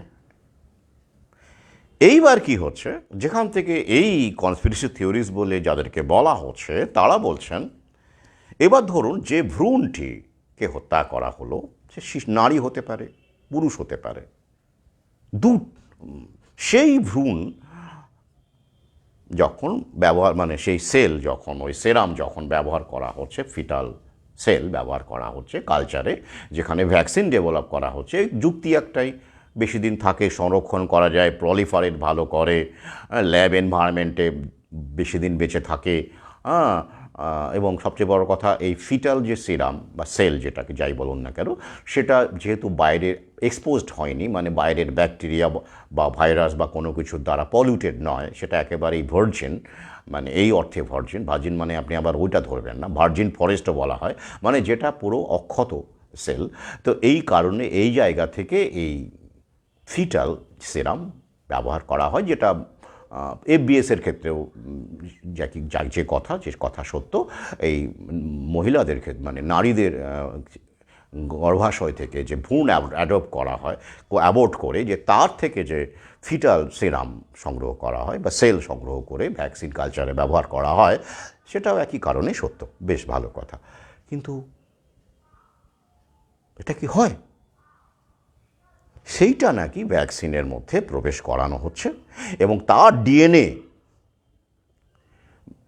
সদ্যজাত শিশুদের মধ্যে প্রবেশ করানো হচ্ছে, ভ্যাকসিনের রূপে ঢুকছে, সেই ডিএনএটাও ঢুকছে। এইবার কোনো শিশু হয়তো মেল হয়ে জন্মেছে, জন্মানোর সময় সে মেল ছিল, মানে পুরুষ শিশু, বেবি বয়। এইবার তাকেও তো চাইল্ডহুড ভ্যাকসিন দেওয়া হয়েছে, আমরা তো জানি। এবার সেই ভ্যাকসিনের ডিএনএ ঘটনাচক্রে তার উল্টো, অর্থাৎ মহিলা মানে মেয়ে, সেই ভ্রূণটা, যে সেল, যে ডিএনএটা ছিল, যে যে অ্যাবর্টেড ভ্রূণ থেকে, এমব্রায়ো থেকে বা ফিটাস বলাই ভালো, ফিটাস থেকে যে সেলটা নেওয়া হয়েছে এবং সেই ভ্যাকসিনে ব্যবহার হয়েছে, সেটা দেখা গেল উল্টো, অর্থাৎ ঘটনাচক্রে সেই ফিটাসটা ফিমেল ছিল আর জন্মেছে সে মেল হয়ে। সেই ডিএনএটা ভ্যাকসিনের মাধ্যমে তার শরীরে প্রবেশ করছে এবং তাকে একটা ক্লাস তৈরি করছে, অর্থাৎ তার মধ্যে একটা জেন্ডার ডিসপোরিয়া তৈরি করছে। জেন্ডার ডিসপোরিয়া সেটা কি? ডিসপোরিয়া কথাটার মানে হলো ডিসস্যাটিসফ্যাকশন, যন্ত্রণা, ডিপ্রেশন, হতাশা। আর জেন্ডার যখন যুক্ত হয়ে যায় সেটা হলো লিঙ্গজনিত হতাশা, ডিপ্রেশন। অর্থাৎ সে যে লিঙ্গ নিয়ে জন্মেছে সে তো বড় হচ্ছে, তাতে সে স্যাটিসফ্যাকশন পাচ্ছে না, সে কনফিউজড হয়ে যাচ্ছে, দিশেহারা হয়ে যাচ্ছে, যন্ত্রণায় ভুগছে, ডিপ্রেশনে ভুগছে, ড্রাগের শিকার হচ্ছে, বিভিন্ন রকম, এটাকে বলে জেন্ডার ডিসপোরিয়া। তো এইটাই হচ্ছে LGBTQ এর সংখ্যা বাড়াচ্ছে। অর্থাৎ যেহেতু ওই যে উভয় হয়ে গেল, বাই হয়ে গেল, দুটোর মধ্যে সে ছেলে হয়ে জন্মেছে, তার মধ্যে নারীর ডিএনএ ঢুকে গেল, অর্থাৎ ট্রান্সজেন্ডারের সম্ভাবনা বাড়িয়ে দিচ্ছে। হ্যাঁ, ট্রান্সজেন্ডারের সংখ্যা বাড়িয়ে দিচ্ছে, সম্ভাবনা, পোটেনশিয়াল বাড়িয়ে দিচ্ছে। সেরকমভাবে একটি শিশু, সে মেয়ে হয়ে জন্মেছে, বেবি গার্ল, তার মধ্যে যে চাইল্ডহুড ভ্যাকসিনটা প্রবেশ করানো হলো, দেখা গেল সেই ফিটাসটা মেল ফিটাস। তার ক্ষেত্রেও এই ঘটনাগুলো ঘটছে, এমনটাই দাবি করছেন কনস্পিরেসি থিওরিস্টরা। বেশ, এবার এরা কি বলছে? এরা তো কনস্পিরেসি থিওরিস্ট, তাহলে এদের বিজ্ঞান কি বলছে? মানে মেন স্ট্রিম বিজ্ঞান যেটা, মানে সায়েন্টিজম বলুন, যাই বলুন, ওরা যে বিজ্ঞানটাকে আমাদের সামনে আনে, সেই বিজ্ঞান অনুযায়ী কি বলা হচ্ছে? সেখানে বলছে যে না, এইটার কারণটা ঠিক বোঝা যাচ্ছে না, তবে অনেক বিশেষজ্ঞ বলছেন আর কি, বলছেন যে গর্ভাবস্থাতেই নাকি এটা হয়ে যায়, মানে ট্রান্সের ব্যাপারটা গর্ভাবস্থাতেই নাকি হয়ে যায়, বাইরে পরে জন্মে হয় না। কিভাবে হয়? এই এন্ড্রোজেনের এক্সপোজারটা, মানে হরমোন, আপনারা জানেন হরমোনের এক্সপোজার, এন্ড্রোজেনের কথাই বলা হচ্ছে, এক্সপোজার কোন শিশু কতটা পাবে তার উপরে ভিত্তি করে নাকি ট্রান্স মেল, ট্রান্স ফিমেল এরকম গর্ভাবস্থাতেই ঠিক হয়ে যাচ্ছে। তাই ভ্যাকসিন তো পরে দেওয়া হচ্ছে, গর্ভাবস্থার পরে, মানে জন্মানোর পরে দেওয়া হচ্ছে, তাই ভ্যাকসিনকে দায়ী করা যাবে না। তাহলে খুব সংক্ষেপে আমি সহজ করে বলছি, অর্থাৎ এন্ড্রোজেন হরমোনের এক্সপোজার যে শিশু পাচ্ছে, কম বেশি যেরকম পাচ্ছে, সেই অনুযায়ী ট্রান্সমেল, ট্রান্স ফিমেল অর্থাৎ ট্রান্সজেন্ডার তৈরি হচ্ছে। বেশ, এবার আমার প্রশ্ন, যারা এই মতে, অনেক ডাক্তার, অনেক চিকিৎসকও তো আমার ভিডিও শোনেন, শুনছি ইদানিংকালে, অনেকে লুকিয়ে শোনেন, ঘাপটি মেরে বলেন না, পরে জানতে পারি, তো তাদের কাছে আমার সবিনয় প্রশ্ন। তো এই যে এন্ড্রোজেনের রকম ফেরের জন্য, এক্সপোজার রকম ফেরের জন্য এটা হচ্ছে, গর্ভাবস্থায় নাকি ট্রান্সজেন্ডার তৈরি হচ্ছে, ভ্যাকসিনের ফলে হচ্ছে না। বেশ, যদি মেনে নিই তাদের যুক্তি, তাহলে এতদিন কি এন্ড্রোজেন কাজ করছিল না? মানে উল্টো, তাহলে বাড়ছে কেন এখন? মানে জেনারেশন জেডের মধ্যে এন্ড্রোজেনের এই রকম ফেরটা অন্যরকম হয়ে যাচ্ছে, তাই না? আর আগে যারা জন্মেছে বেবি বুমার, যে তথ্য ওই পর্যন্তই আমরা পাচ্ছি, এর আগে তো তথ্য নেই। 1945 থেকে 1964 যারা জন্মেছে বেবি বুমার যাদের বলা হচ্ছে, তাদের মধ্যে মাত্র 2.6 হলো। কেন হলো? তখন কি এন্ড্রোজেনের হেরফের হয়নি, এক্সপোজারের হেরফের হয়নি? তো হঠাৎ করে জেনারেশন এক্সের মধ্যে, জেডের মধ্যে সবচেয়ে বেশি কেন, 30% কেন হলো? এটা বোঝান তো। হ্যাঁ, কী কারণে বলুন, কী কারণে হলো? মানে কি হঠাৎ করে এন্ড্রোজেন মানে কী বলবো, উল্টোপাল্টা কাজকর্ম শুরু করে দিল, তাই তো? একদিন ঠিক ছিল। এবার আসুন স্টাডিতে, এবার নিজেরা বিশ্বাস করুন, নিজেরা প্রশ্ন করুন, আমাকে বলতে হবে না। এবার দেখুন খেয়াল করে, এই যে চাইল্ডহুড ভ্যাক্সিন বলেন, এই চাইল্ডহুড ভ্যাকসিনে এই যে এমব্রায়ো মানে ফিটাস ব্যবহার করা হয় হচ্ছে অ্যাবর্টেড, মানুষের ভ্রূণ নারীর গর্ভপাত করিয়ে অ্যাবর্ট করে, সেটা ওরা কি স্বীকার করেছিল প্রথমে? না না না না না, স্বীকার করবে? পাগল, এসব হয় নাকি? এসব হয় নাকি? তো যখনই ওদের মধ্যে তো ডাক্তার আছে, বিশেষজ্ঞ আছে, যখনই তারা চ্যালেঞ্জ করলো, বললো হ্যাঁ হ্যাঁ হ্যাঁ হ্যাঁ, সব ভ্যাকসিনে নয় বাবা, কয়েকটা ভ্যাকসিনে ব্যবহার হয়েছে। কোথায় কোথায় হয়েছে শুনে নিন এবং সতর্ক থাকুন। আর যাদের তো আবার হয়েই গেছে, কারণ আমাদের দেশেও তো প্রবণতা শুরু হয়ে গেছে। কি এমএমআর ভ্যাকসিন, সেখানে হিউম্যান ফিটাল সেরাম ব্যবহার করা, সেল ব্যবহার করা হয়েছে। আচ্ছা, আর কি ভ্যারিসেলা চিকেন পক্স ভ্যাকসিন, সেখানেও ব্যবহার করা হয়েছে, আছে, চলছে। আর কোথায় হেপাটাইটিস এ, সেখানেও সব চাইল্ডহুড ভ্যাকসিন কিন্তু দেদার দেওয়া হয়, সেখানেও এই হিউম্যান ফিটাল সেরাম ব্যবহার করা, সেল ব্যবহার করা হয়েছে। আর কোথায় ব্যবহার করা হয় র্যাবিস ভ্যাকসিনে ব্যবহার করা হয়। ওটা নয় সবাইকে দেওয়া হয় না, কেউ কেউ নেয়, ঠিক আছে, সংখ্যা খুব নগণ্য। আর কোথাও কি হয়নি? হ্যাঁ, আর পরে হয়েছে। কোথায় হয়েছে? জনসন অ্যান্ড জনসন যে করোনা ভাইরাস ভ্যাকসিন, সেখানে হয়েছে। আর কোথায় হয়েছে? অ্যাস্ট্রাজেনেকা ভ্যাকসিনে হয়েছে, আমাদের কোভিশিল্ডে হয়েছে। কোভিশিল্ডে দুটোই হয়েছে। মানে এখন তো সব ভ্যাকসিনেই কমন ফেটাল বোভাইন এবিএস ব্যবহার করা হয়, কিন্তু এই যে হিউম্যান ফিটাস থেকে সেল যেটা কালচার করতে ব্যবহার হচ্ছে ভ্যাকসিন ডেভেলপমেন্টে, সেটা কোভিশিল্ড ভ্যাকসিনেও হয়েছে। ইন্টারেস্টিং না? এবারে আসুন কীভাবে হচ্ছে, কোন সময় কিভাবে। ওরা বলছে যে হ্যাঁ হয়েছে, এই তো বলে দিলাম, নামগুলো বলে দিলাম, এর বাইরে কোনো ভ্যাকসিনই হয়নি বাবা, শান্ত হও। আমরা ওই কটাতেই মাত্র করেছি, এমএমআরে করেছি, হেপাটাইটিস এতে করেছি, চিকেন পক্স ভ্যারিসেলাই করেছি, জলাতঙ্কি করেছি, আর এই যে দুটো শুনলেন এই করেছি, আর করিনি। মায়েরই বলছি আর করিনি। তা কোনটা করেছেন, কোন সময়কার ওটা ফিটাস? 1960 সালে দুটি হিউম্যান ফিটাসকে অ্যাবর্ট করার মাধ্যমে আমরা পাই। সেগুলোই নাইট্রোজেনে সংরক্ষিত আছে, সেখান থেকেই সাফিসিয়েন্ট যা সেল আছে, খুব সামান্য পরিমাণে লাগে, তো খুব সামান্য পরিমাণে লাগে, মানে ওই 1 গ্রামের ট্রিলিয়ন ভাগের 1 ভাগ, মানে 1 গ্রামের ট্রিলিয়ন ভাগের 1 ভাগ, তাই ওটা দিয়েই চলছে। তবে কোভিশিল্ড ভ্যাকসিনের ক্ষেত্রে 1972 সালের একটি ফিটাস থেকে সেল নেওয়া হয়েছে। কত পুরনো দেখুন তো, কি সুন্দর ওরা নাইট্রোজেনে রেখে দিয়েছে আমাদের ভালোর জন্য, আমাদের স্বাস্থ্যকে ভালো রাখার জন্য ওরা কত ভাবে।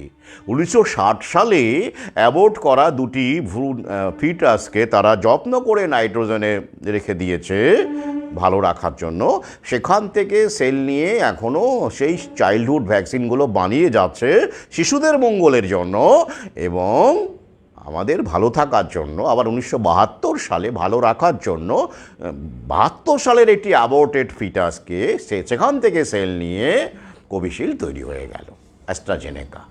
কি মজা না? আহা, আমাদের জন্য কত ভাবে ওরা। মাত্র দুখানা, ওই 1960 সালে দুটো ফিটাসকে ওরা অ্যাবর্ট করেছিল, ওই দিয়েই নাকি চলছে। বেশ, অন্তত স্বীকার তো করেছে রে বাবা যে হ্যাঁ ব্যবহার হয়েছে, স্বীকার তো করেছে। সেটাও কি কম? সেটা কম নয়, চেপে ধরার পর স্বীকার করেছে। এবার ওরা আর কি বলছে, মানে আমাদের এই বিজ্ঞানী যারা আমাদের ভ্যাকসিন দিচ্ছেন বলছে ওটাতে ডিএনএ থাকে না, ভেঙে যায়। তো ও এত কম মাত্রায় থাকে, ও ভেঙে টেঙে যায়, মানে ওই ট্রিলিয়ন ভাগের 1 ভাগ তো, ও পরে খুঁজে পাওয়া যায় না। ডিএনএর যে ব্যাপারটা সেটা থাকেই না। তাছাড়া ওটা তো নিউক্লিয়াসে ডিএনএ থাকে, ওটা তো নিউক্লিয়াস অবধি পৌঁছচ্ছেই না, নিউক্লিয়াসে তো যায় না, সেলে ঢোকে, নিউক্লিয়াসে ঢুকতে পারে না। তাহলে কি করে ডিএনএ অল্টার করবে? কি করে মানুষের যে নর্মাল ডিএনএ সেটাকে কি করে অল্টার করবে? ও তো নিউক্লিয়াসেই যাচ্ছে না। তাহলে দেখুন, ইন্টারেস্টিং, দেখুন কত যুক্তি। একটা হলো এত কালচারের করে এবং পরে পিউরিফাই করা হয়, ডাইরেক্টলি তো দেওয়া হয় না, পিউরিফাই করা হয়, অনেক এক্সপেরিমেন্ট করা হয়, করার পরে সেফটি কনসার্ন দেখে নিয়ে ততদিনে আর কিছু থাকে না, কিছু থাকে না, ডিএনএ ফিএনএর থাকেই না, ও মানে ও নামমাত্র, সেটাই সেই কারণেই চিন্তার কিছু নেই, উদ্বেগের কিছু নেই, আর নিউক্লিয়াসে তো ঢোকেই না। থাকে না বললেই তো মিটে গেল। আবার নিউক্লিয়াসে ঢুকছে না এটা বাড়তি বলার কি আছে ভাই? বলো থাকে না, মুশকিল। এখান থেকেই তো সন্দেহ হয় না। কথাবার্তাগুলো বলে না, একটা দেখবেন ইংরেজিতে একটা ইডিএম আছে, idiom, read between the lines, মানে কি বাইরে যেটা লেখা আছে সেটা শেষ কথা নয়, ভেতরে ঢুকতে হয় কি বলতে চাইছে, ল্যাঙ্গুয়েজ কীভাবে সাজানো আছে, শব্দ কীভাবে সাজানো আছে, সেটা খুব ইম্পর্ট্যান্ট। তাকে বলা হয় রিড বিটুইন দ্য লাইন্স। সেটা যদি করেন তাহলে কিন্তু অনেক ভাবনার রসদ মেলে, অনেক ভাবনার রসদ মেলে। এবার প্রশ্ন করুন, যে প্রশ্ন করবেন না, প্রশ্ন তো করি আমি, আপনিও করুন, যে এত নগণ্য কিছুই থাকে না, ডিএনএ ফিএনএ কিছুই থাকে না, পুরোটাই শেষ হয়ে যায়, তাহলে নেওয়া কেন? নিলেন কেন? কী জন্য নিলেন? কালচার করতে? কেন? ওই ফিটাল বিভাইন সিরাম তো ছিল, ওটাও তো অনেক আগে থেকেই কাজ হচ্ছে। সব ভ্যাকসিনে তো হিউম্যান ফিটাল সেল তো ব্যবহার হচ্ছেও না, বোভাইন এফবিএসি তো ব্যবহার হচ্ছে, ফিটাল বোভাইন সিরামই তো ব্যবহার হচ্ছে, সিরামই তো ব্যবহার হচ্ছে। তো কেন? ওটা দিয়েই তো হতে পারত কালচার করা, ওটাও তো ভালো, ল্যাব এনভায়রনমেন্টে বেশ ভালো থাকে, পলিফারেট ভালো করে, কালচারের ক্ষেত্রে উপযোগী, নাইট্রোজেন ওটাও থাকে, ওটাকে নিয়েই করতে পারতেন। হঠাৎ করে চাইল্ডহুড ভ্যাকসিনগুলোতে ঢুকিয়ে দিলেন কেন বাবা? আবার হঠাৎ করে কোভিশিল্ড যেটা আমাদের দেশে দেওয়া হলো সেখানেই বা দিলেন কেন?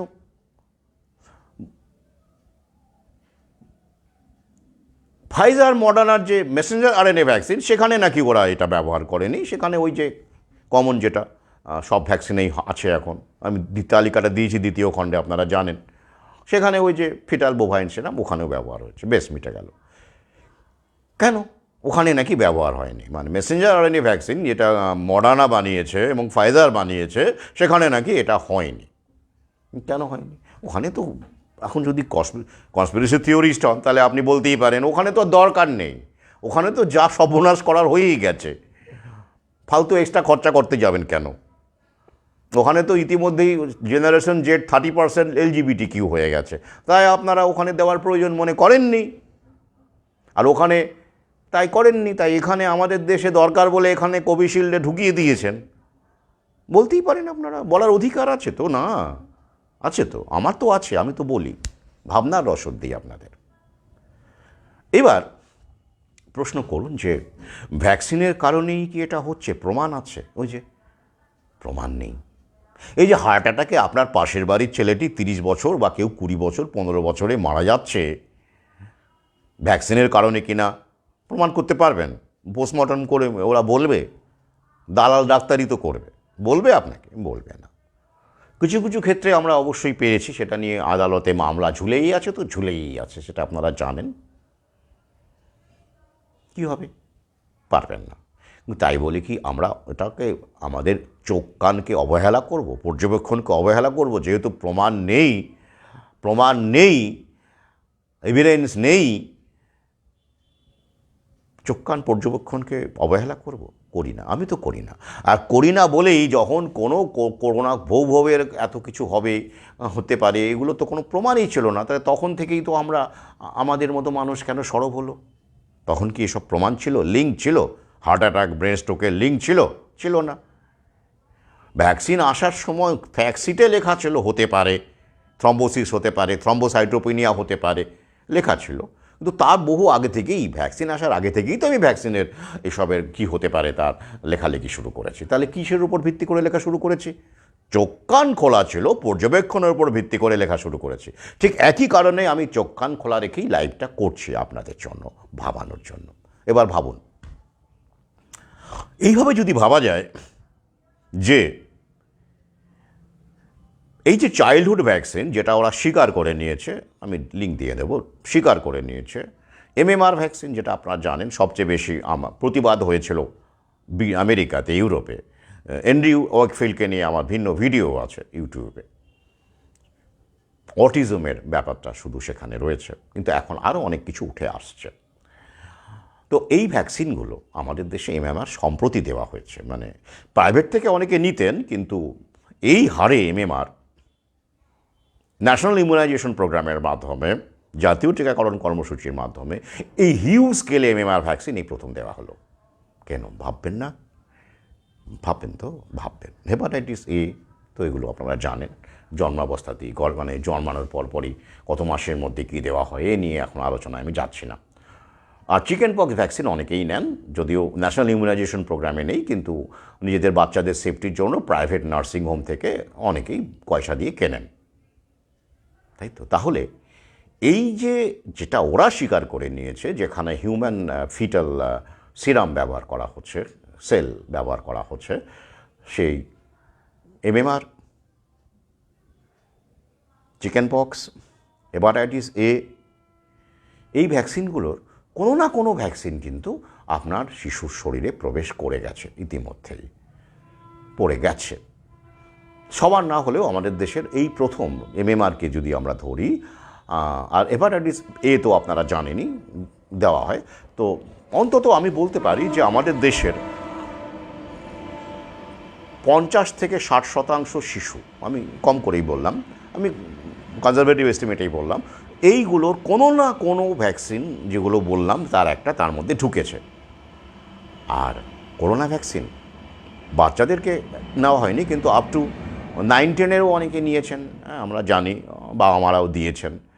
অর্থাৎ করোনা ভ্যাকসিন, যেটা কোভিশিল্ড, যেখানে এই ফিটাল সেল ব্যবহার করা হয়েছে, হিউম্যান ফিটাল সেল, সেখানেও কিন্তু দেখা যাচ্ছে যে একটা উল্লেখযোগ্য সংখ্যক পড়ুয়া বলুন, ছাত্রছাত্রী বলুন, তারা কিন্তু নিয়েছে, অর্থাৎ তাদের শরীরেও প্রবেশ করেছে। কি ইন্টারেস্টিং না? আমরা কোথা কোন দিকে এগিয়ে যাচ্ছে। তো এবার প্রশ্ন করুন, প্রমাণ কি? প্রমাণ নেই, প্রমাণ ওরা দেবে না, ওদের হাতে সব কিছু আছে, আমাদের তো ল্যাব নেই। আমাদের তাহলে কি অস্ত্রটা? কি পর্যবেক্ষণ, অবজারভেশন, ইনসাইট, দূরদৃষ্টি। We are not imbecile fellows. তা ওটাই আমাদের অস্ত্র। কিভাবে এটাকে প্রয়োগ করবেন? পর্যবেক্ষণ কি করে প্রয়োগ করে এই সিদ্ধান্তে পৌঁছবেন বা ভাবনার রসদ পাবেন বা আপনি ভাববেন, তার একটা ক্লু আপনাদের দিচ্ছি। বেবি বুমার্স যাদের জন্ম 1945 থেকে 1964 এই সময়ের মধ্যে হয়েছিল, সেখানে LGBTQ এর সংখ্যা মাত্র 2.6%। সেই সময় ভ্যাকসিনেশনের হার সবচেয়ে কম ছিল।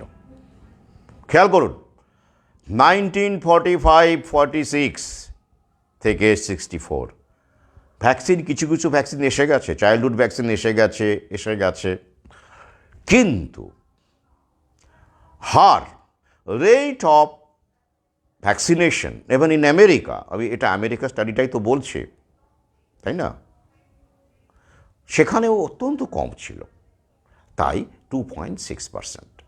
এবার দেখুন, তারপরে কি এলো? জেনারেশন এক্স, মানে আমরা যে সময়ে জন্মেছি, ওটা আমেরিকার প্রেক্ষাপটে, অর্থাৎ 1964 থেকে 1981 জেনারেশন এক্স, সেখানে সংখ্যাটা বেড়ে কত হলো? 4.2। ভ্যাকসিনেশনের হার বাড়ছে, ওটা বাড়ছে, একটুখানি রেট করে নিন না। কিন্তু তখনও ভ্যাকসিনেশনের রেট কিন্তু আমেরিকাতেও সেই পর্যায়ে পৌঁছয়নি। শুরু হয়েছে, লঞ্চ হচ্ছে অনেক, তখন লঞ্চ হচ্ছে কিন্তু সেই পর্যায়ে পৌঁছয়নি। আরও এগিয়ে আসুন, মিলেনিয়াল যাদের 1981 থেকে 1995 সালের মধ্যে যাদের জন্ম, সেটা বেড়ে হলো 10.5%। ভ্যাকসিন কিন্তু তখন ভালো রকমভাবে চালু হয়ে গেছে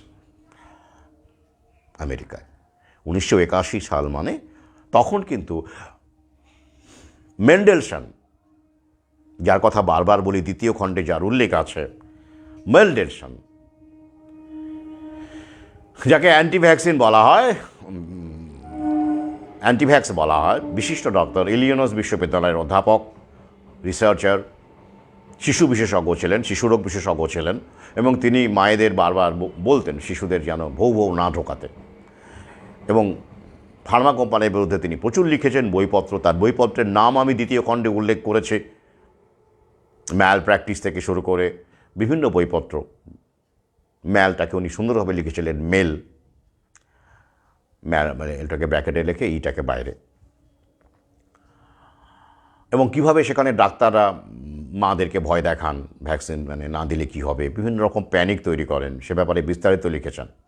তিনি একঘরে হয়ে গিয়েছিলেন, কিন্তু লড়াই ছাড়েননি, বিস্তারিত লিখেছে তার সম্পর্কে। অর্থাৎ সেটা ওরকম সময় 1970, ওই সময় তিনি লিখছেন 1970-এর মাঝামাঝি, 70 সাল থেকে এর 80-81 এরকম সময় তিনি কিন্তু লেখালেখি করছেন। অর্থাৎ ভ্যাকসিন বেড়েছে। সেটাই চরম আকার নিল জেনারেশন জেড। 1996-এর পরে যারা জন্মেছে 30% LGBTQ হয়ে গেল, কারণ ভ্যাকসিনেশনের হার নিয়ারলি 100% হয়ে গেছে আমেরিকায়। চাইল্ডহুড ভ্যাকসিন এখন অনেকে নিতে চাইছে না, সেটা আলাদা গল্প, কিন্তু যেটা হওয়ার তো হয়ে গেছে, তার ফল এখন ফসল ওরা ঘরে তুলছে। আর এরাই যখন অ্যাডাল্ট হয়ে যাচ্ছে, সেটাই অ্যাডাল্ট ভোটার হিসেবে বলা হচ্ছে 2040 নাগাদ। এই যে আরাও তো নিয়ে চলেছে অনেকেই, বাচ্চা কাচ্চা এখনও তো অনেকে নিচ্ছে, সবাই তো আর বন্ধ করেনি।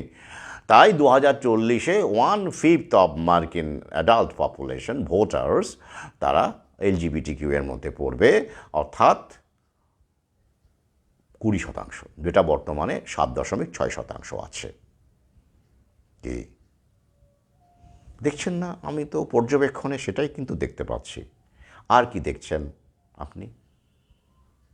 আরও কী ফ্যাক্টর হতে পারে? হ্যাঁ, অন্য কিছু ফ্যাক্টর থাকতে পারে, কিন্তু এই ফ্যাক্টরটাকে আপনি এড়াতে পারেন। যেভাবে ভ্যাকসিনেশন, চাইল্ডহুড ভ্যাকসিনেশনের হারটা বাড়ছে, তার সঙ্গে সঙ্গে LGBTQ এর হারটা বাড়ছে, যেটা কনস্পিরেসি থিওরিস্টটা তুলে ধরছে আমাদের সামনে। তো এবং আমার পর্যবেক্ষণ, এখানে আমি সেভাবে কিছু প্রশ্ন রেখেছি। তাহলে প্রশ্ন হচ্ছে যে এন্ড্রোজেনের যে গল্পটা ওরা দিচ্ছে, সেটা বেবি বুমারদের ক্ষেত্রে ছিল না ওই সময়ে, তাহলে তখন কেন এই সংখ্যাটা হলো না? নাকি হঠাৎ করে এন্ড্রোজেনের এক্সপোজারটা এদিক ওদিক হওয়া শুরু করলো? এই ব্যাখ্যা কিন্তু ওরা দিতে পারছে না। বাকি কি ফ্যাক্টরস? বাকি ফ্যাক্টরসের মধ্যে যেগুলো বলছেন অনেকে, সেটা হচ্ছে এই যেমন ধরুন আধুনিকতার বিস্তার। মার্ক্সবাদীদের মধ্যে এই সংখ্যাটা, LGBTQ এর সংখ্যাটা বেশি বলা হচ্ছে, এবং যারা রিলিজন বিশ্বাস করেন না, মানে রিলিজনের ধারের কাছে নেই, তাদের মধ্যে LGBTQ এর সংখ্যা বেশি। মার্ক্সবাদীদের মধ্যে এই সংখ্যাটা বেশি, মানে এরা বেশিরভাগই মার্ক্সবাদী অথবা এই অ্যান্টি রিলিজিয়াস, এটাই বলা হচ্ছে তথ্যে, তাই উঠে আসছে। কিন্তু প্রশ্ন হচ্ছে যে মার্ক্সবাদ আমিও চর্চা করেছি এক সময়, হ্যাঁ, ছাত্র রাজনীতি করেছি, বই পড়েছি মার্ক্সবাদের ওপর, মার্ক্সিজম লেনিনিজমের ওপরে, মাওবাদের ওপরে, লিন পিওয়া থেকে শুরু করে চারু মজুমদার, কানু সান্যাল, জঙ্গল সাঁওতাল, কারো লেখালেখি বাদ দিইনি। অ্যান্টি ডুরিংও পড়েছি মার্ক্সের, কোনো কিছু বাদ দিইনি। আমার তো জ্ঞান তো কিছু বাদ দিয়েছি বলে মনে পড়ছে না। লেনিনের imperialism is the high state of capitalism, সেটাও পড়ে ফেলেছি, সেই 11-12-এই পড়েছি। দুনিয়া কাঁপানো 10 দিন দিয়ে আমার শুরু, জন রিডের 10 days দ্যাট শুক দ্য ওয়ার্ল্ড। তাই বলে কি আমি LGBTQ হয়ে গেছি? না, হয়নি। চিন্তাভাবনা তো প্রভাবিত হয়নি। মার্ক্সবাদ দিয়ে LGBTQ হয়ে গেলাম? না, হয়নি। আধুনিকতা, মডার্নিজম, না, সেটাও তো আমরা অনেকেই মডার্নিজমের মধ্যে আছি, স্মার্টফোন ব্যবহার করছি, হ্যাঁ, অনেক কিছু দেখছি, অনেকেই তো এখন আধুনিকতার এক্সপোজারের মধ্যেই আমরা আছি। অনলাইন অনেকেই প্রমোট করছেন, অনলাইন কেনাকাটা করছেন, এখানে যাচ্ছেন সেখানে যাচ্ছেন, আধুনিক পোশাক আশাক পরছেন, তাহলে এলজিবিটি কি হয়ে যাচ্ছেন না। তাহলে বাহ্যিক কোনো ইজম দিয়ে চিন্তাভাবনার বিকাশ ঘটি, হ্যাঁ প্রমোট করা যায়, আপনার মধ্যে ইচ্ছে থাকে সেটাকে ওরা প্রমোট করতে পারে, শিখাচ্ছে। কিন্তু আপনার ইচ্ছে জাগবে, মার্ক্সবাদ পড়লেন বলে আপনি এলজিবিটি কিউ হয়ে গেলেন, বা আপনি আধুনিক জীবনযাপন করলেন বলেই আপনার সেক্সুয়াল ওরিয়েন্টেশনটা বদলে গেল, জেন্ডার ডিসপোরিয়া তৈরি হয়ে গেল, এটা কি গ্রহণযোগ্য? কতটা গ্রহণযোগ্য? হ্যাঁ, এই আবহটা, এই ব্যবস্থাটা, এই আধুনিকতার বিস্তারটা, এই প্রমোশনটা তাকে কেন্দ্র করে আপনার বিকাশ, মানে আপনি সেটাকে প্রকাশ করতে পারেন যে না, হ্যাঁ আমি এলজিবিটি কিউ এর মধ্যে পড়ি। আপনি রেইনবো প্যারেড করতে পারেন, বুক ফুলিয়ে হেঁটে যেতে পারেন, কারণ ওরা সুযোগ করে দিচ্ছে, এনভায়রনমেন্ট দিচ্ছে এই পর্যন্ত।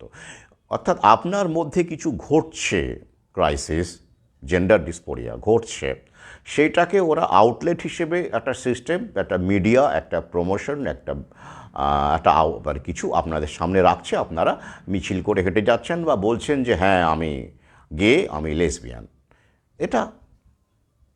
এটাই বাস্তবতা।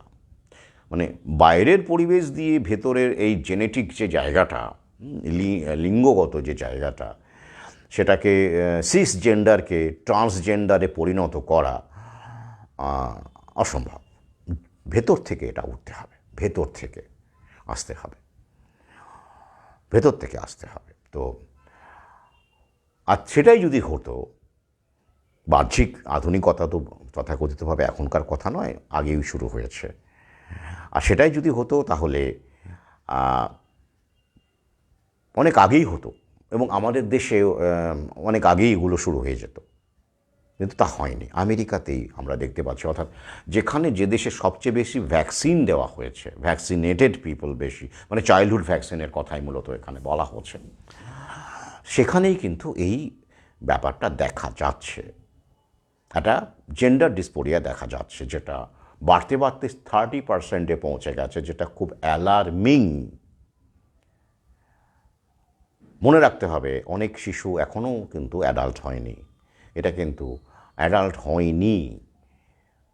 এটা কিন্তু অ্যাডাল্ট হওয়ার পরের পরিসংখ্যান, 18 বছর হয়ে যাওয়ার পরের পরিসংখ্যান। তাই আগামীতে অনেক কিছু আমেরিকা দেখবে, বুঝবে, আমরাও বুঝবো, আমরাও দেখব, আলোচনা করব। আপনারাও ভাববেন। এই ভিডিওতে আমি বললাম না, আমি প্রতিটি ভিডিওতেই ভাবনার রসদ দিই, যে খুব ইন্টারেস্টিং।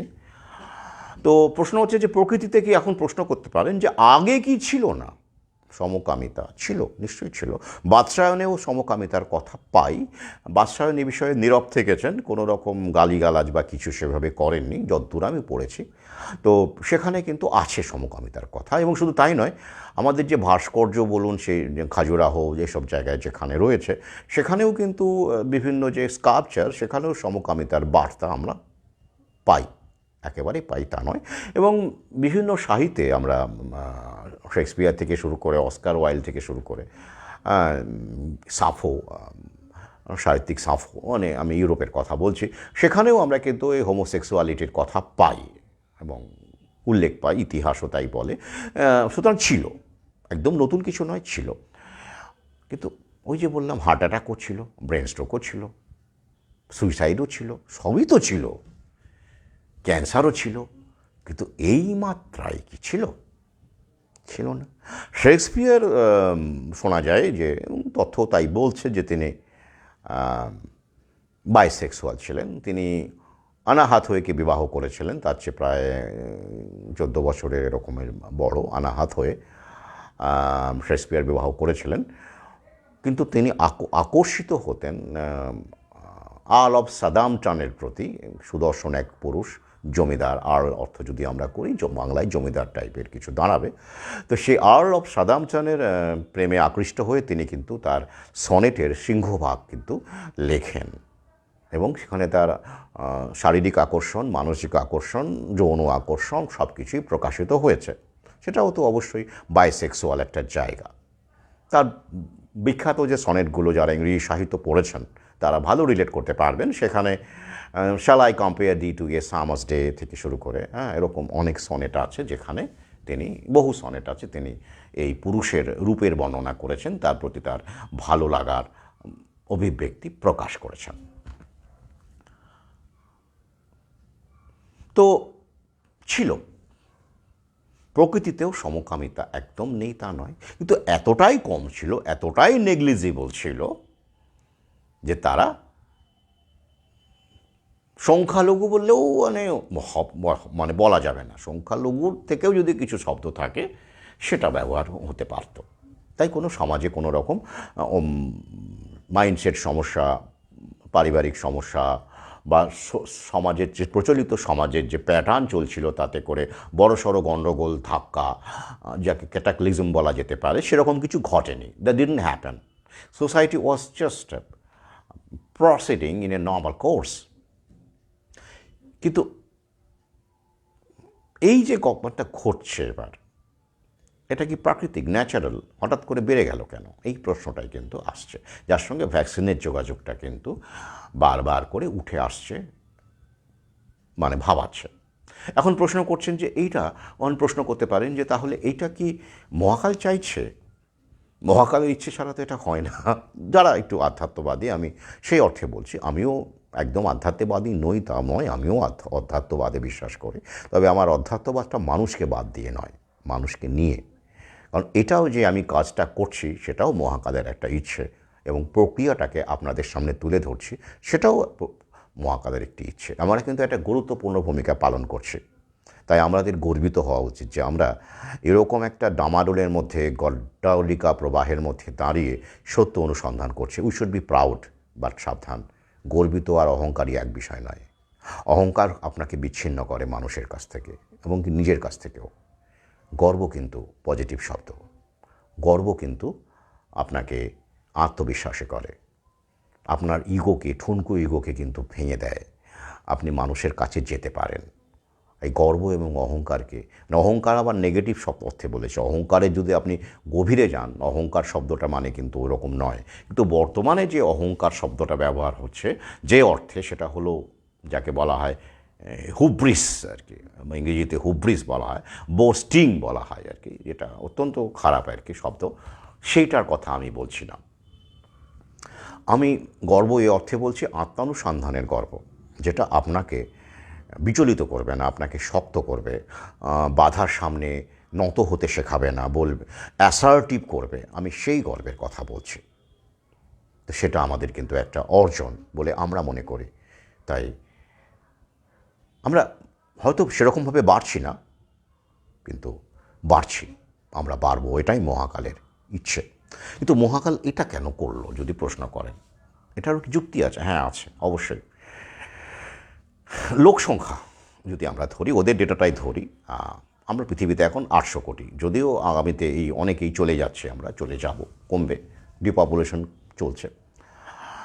তো এই যে জায়গাটা, মানে আধুনিকতার যে আমরা যেভাবে গ্রহণ করেছি, মস্তিষ্ক ছাড়া, প্রশ্ন ছাড়া, বিনা প্রশ্নে গ্রহণ করেছে, প্রশ্ন করিনি, ওষুধকে অমৃত ভেবে নিয়েছি, বা বিভিন্ন আধুনিকতাকে গ্রহণ করেছি বিনা প্রশ্নে, তার তো একটা ফল আমাদের পেতে হবে, কৃতকর্মের ফল, তাই তো? কৃতকর্মের ফল। As you sow, so shall you reap. আপনি যেমন ফসল বুনেছেন তেমন, যেমন বীজ বুনেছেন তেমন ফসল তুলবেন।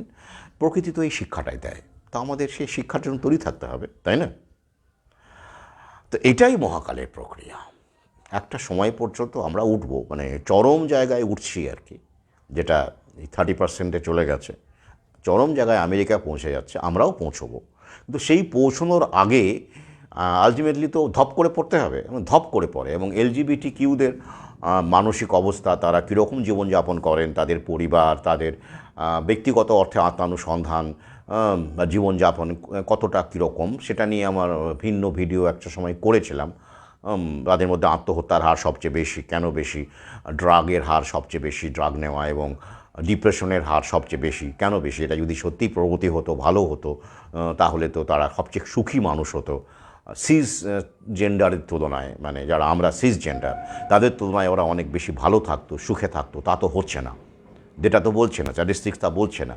তো সুতরাং এই শিক্ষাটা আমাদেরকে মহাকাল নিতে বলছে, যে ফ্লুইড জেন্ডার বলে যা প্রচার হচ্ছে সেটা কতটা সত্যি এবং তার মধ্যে কতটা প্রগতি আছে। হে মানুষ, হে প্রগতিশীল মানুষ, হে অমৃতের পুত্র, তুমি শেখো, বোঝো, প্রশ্ন করো।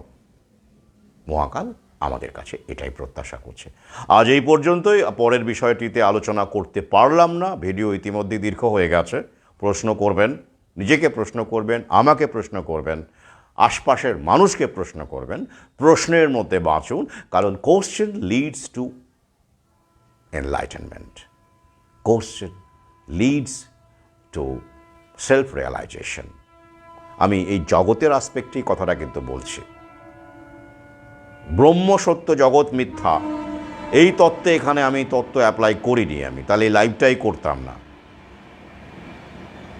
লাইভটাই করতাম না। জগতের প্রেক্ষিতে পৃথিবীতে যখন বেঁচে আছেন, আত্মহত্যা যখন করছেন না, সুস্থ শরীরে যখন বাঁচতে চাইছেন, তখন এই প্রশ্নগুলো আপনাকে করতে হবে।